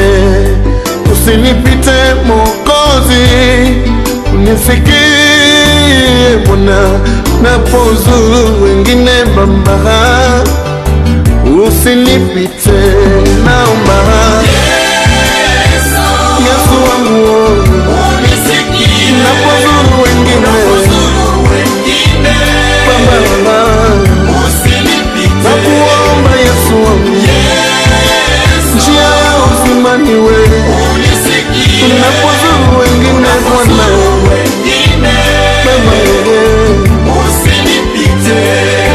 mtetezi wa mbingu ni wewe, njia ya uzima ni wewe Bwana, hakuna mwingine kama wewe Jehova Shama.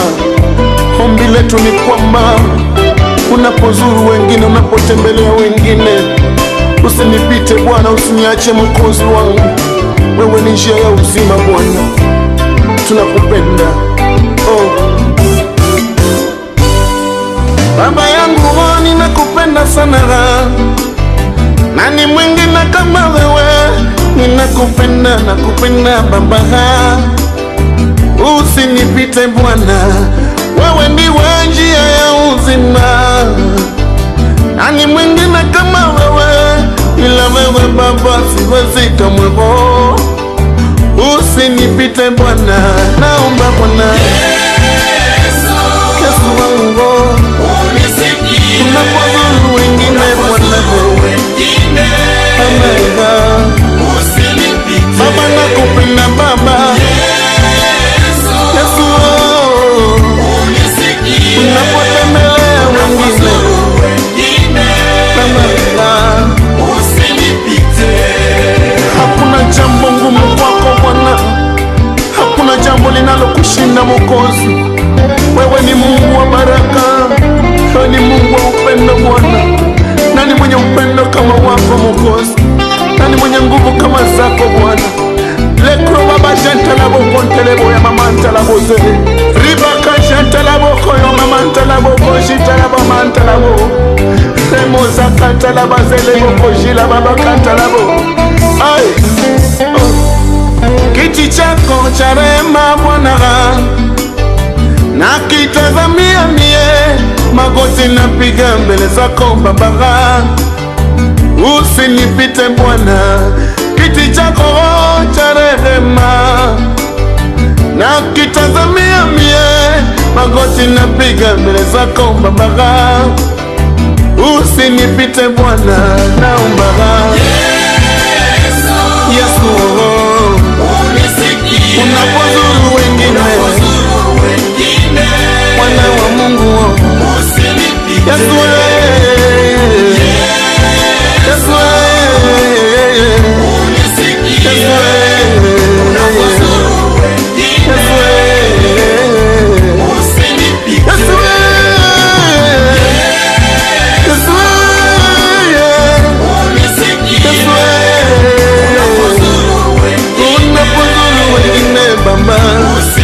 hakuna mwingine kama wewe, ewe njia ya uzima, wewe mtetezi wa maisha yangu Bwana, nani kama wewe? Yesu, Yesu, Yesu, Yesu, Yesu, Bwana wa Mungu, Yesu,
unavyonyoshana wema, I wish ningejua mapema, nilizingirwa na giza.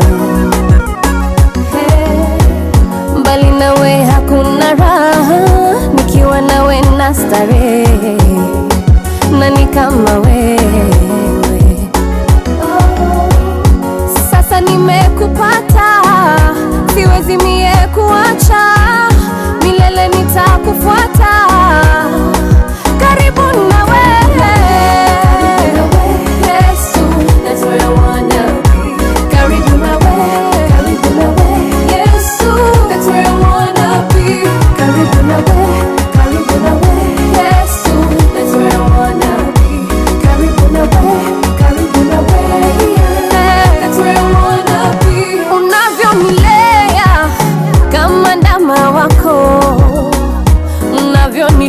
nitaka mie kama mtoto wako. Nikupe nini Baba, kama shukrani kwa kuniokoa kutoka kwa shetani. Sasa nimekupata, siwezi mie kuacha, milele nitakufuata. Karibu na wewe, Yesu, that's where I wanna be. Karibu na wewe, Yesu, that's where I wanna be. Karibu na wewe, Yesu, that's where I wanna be. Karibu na wewe, that's where I wanna be. Staki niwe kama mwana mpotevu, staki niwe kama Petro aliyemkana Yesu, staki niwe mbali nawe, nataka niwe karibu nawe. That's where I wanna be. Karibu nawe, Yesu, that's where I wanna be. Karibu nawe, Yesu, that's where I wanna be. Karibu nawe, that's where I wanna be. Karibu nawe, Yesu, that's where I wanna be. Karibu nawe, Yesu, that's where I wanna be. Karibu nawe, Yesu, that's where I wanna be. Karibu nawe, that's where I wanna be. Karibu nawe,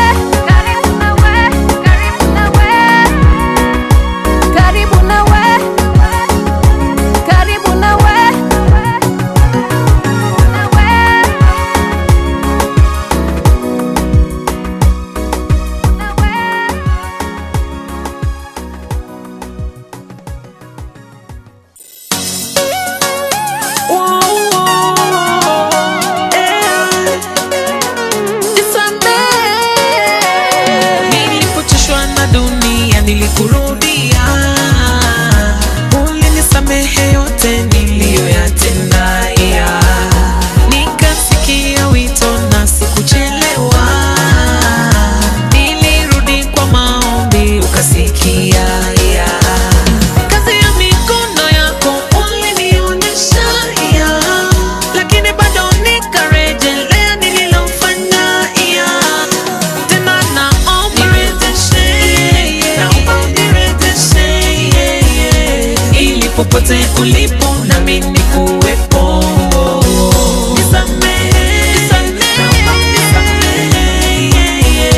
Ili pahali ushipo nami nikuwepo.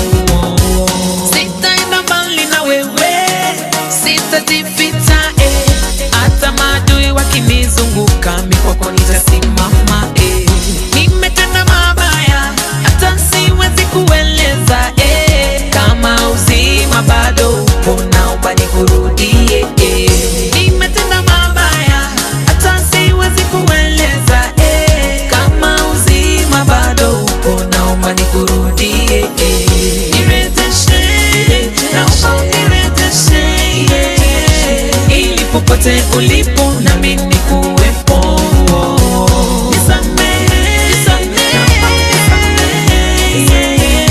Ili pahali ushipo nami nikuwepo.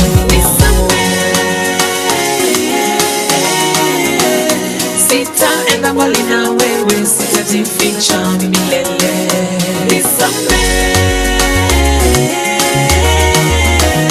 Sitaenda mbali na wewe, sitajificha milele. Nirejeshe, naomba unirejeshe, ili popote ulipo nami nikuwepo.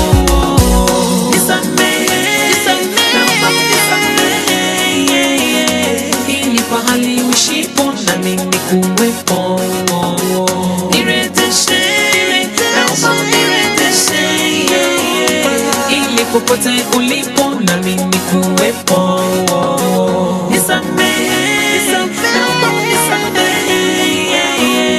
Ili pahali ushipo nami nikuwepo.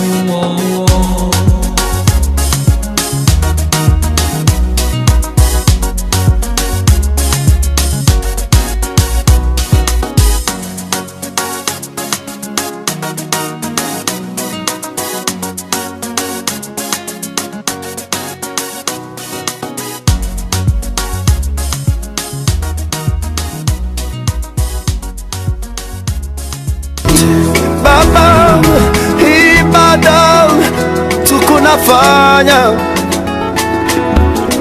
Baba, sio ya bure. Kazi unafanya ndani ya Bwana sio ya maombi tuko naomba. Mungu ulipa. Mungu sio ya bure. Mungu usikia maombi tena anajibu. Kufunga tuko nafunga masiku zote, sio ya bure.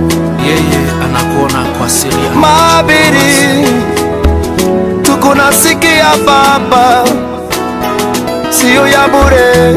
Endelea kumtumikia. Geuza macho yako kwangu unione.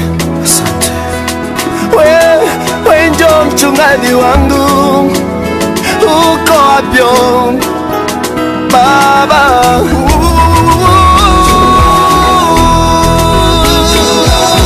Wakazi yangu ni wewe, mchungaji wangu, wa watoto wangu ni wewe. Sinaona mwingine kama wewe Baba wangu, ni wewe pekee.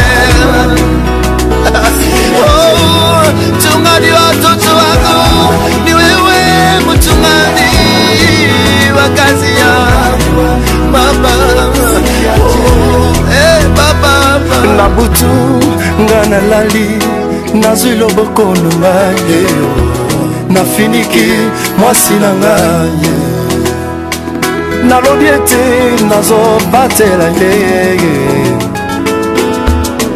kasi nga nakamwaki na katikati ya butu nga nasutuki nakuti loboko na ngai likolo mwasi na ngai te na mituni ntango ngai nalali nani abatelaka mwasi na ngai elibota na ngai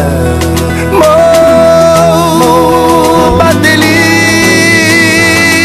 na ngai zaliseyo mchungaji mwema, mchungaji wangu ni wewe Baba. Uko wapi Baba? Uko wapi? Uko wapi? Uko wapi? Uko wapi? Mungu ulisema kama kwamba kutakuwa na difference kati ya benye bana kutumikia na benye abakutumikii. Mbona mie sioni difference? Yangu difference nitaenda kuionea kwa makaburi. Napenda nikuone wakati niko hai.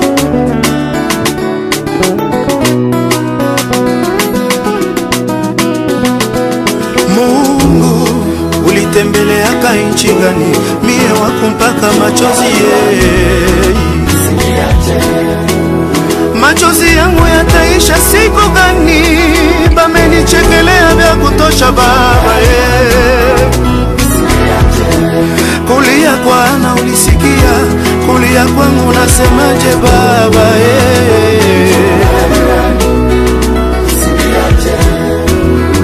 Baba, please daddy, uniangalie kona mie naomba daddy,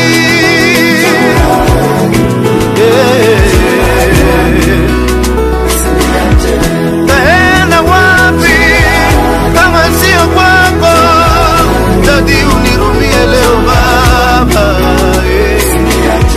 sina mwingine kama wewe daddy, please nirumie mio wako Baba.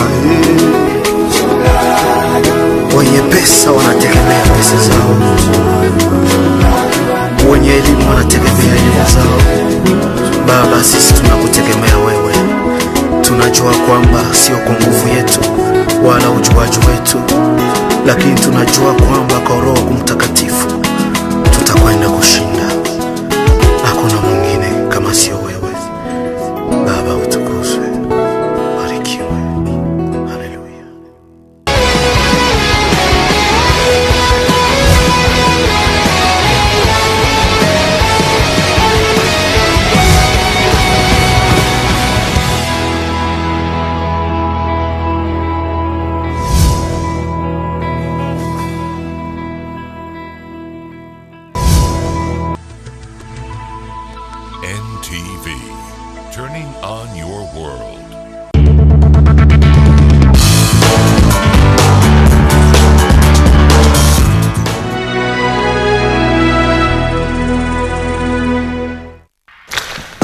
Smelling nice and being tough can go together. The freshness of fabric conditioner is now combined with the best ever stain removal of Omo. New Omo, best ever stain removal with fabric conditioner freshness. Running out of airtime can happen to anyone. The next time you recharge, simply dial *161# to get going again. On the next episode of La Patrona. You're wrong about that. I don't have to get used to those things because in a few months I'll be moving to the fortress. To the fortress? From what I understand, they've never finished building it. In fact, it's been abandoned for a long time. Not anymore. We definitely can't trust that guy. This smells a little fishy. That scum of a man didn't even have a dime. So who is this wonderful woman? Her name is Veronica Dantes. But I'm not scared of those gorillas. No, and neither am I. But they definitely look well armed. Listen, if I were you, I wouldn't mess with them. Does it annoy you that he's calling another woman boss? La Patrona.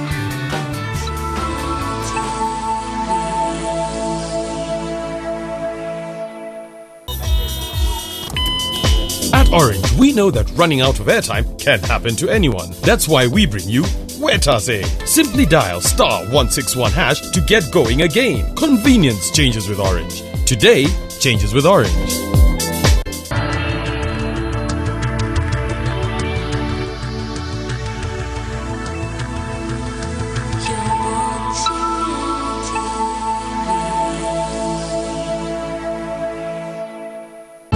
This program is rated PG. It is suitable for children ages 8 and above, but parental guidance is advised as it might contain mild violence and mature situations.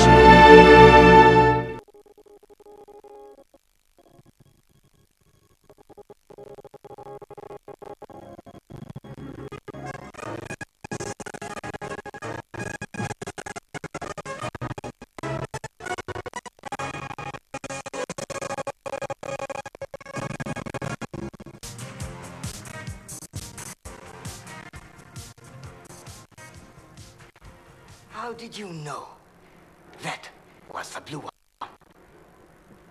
I do not know, Master. You do not know? Huh? Huh? No.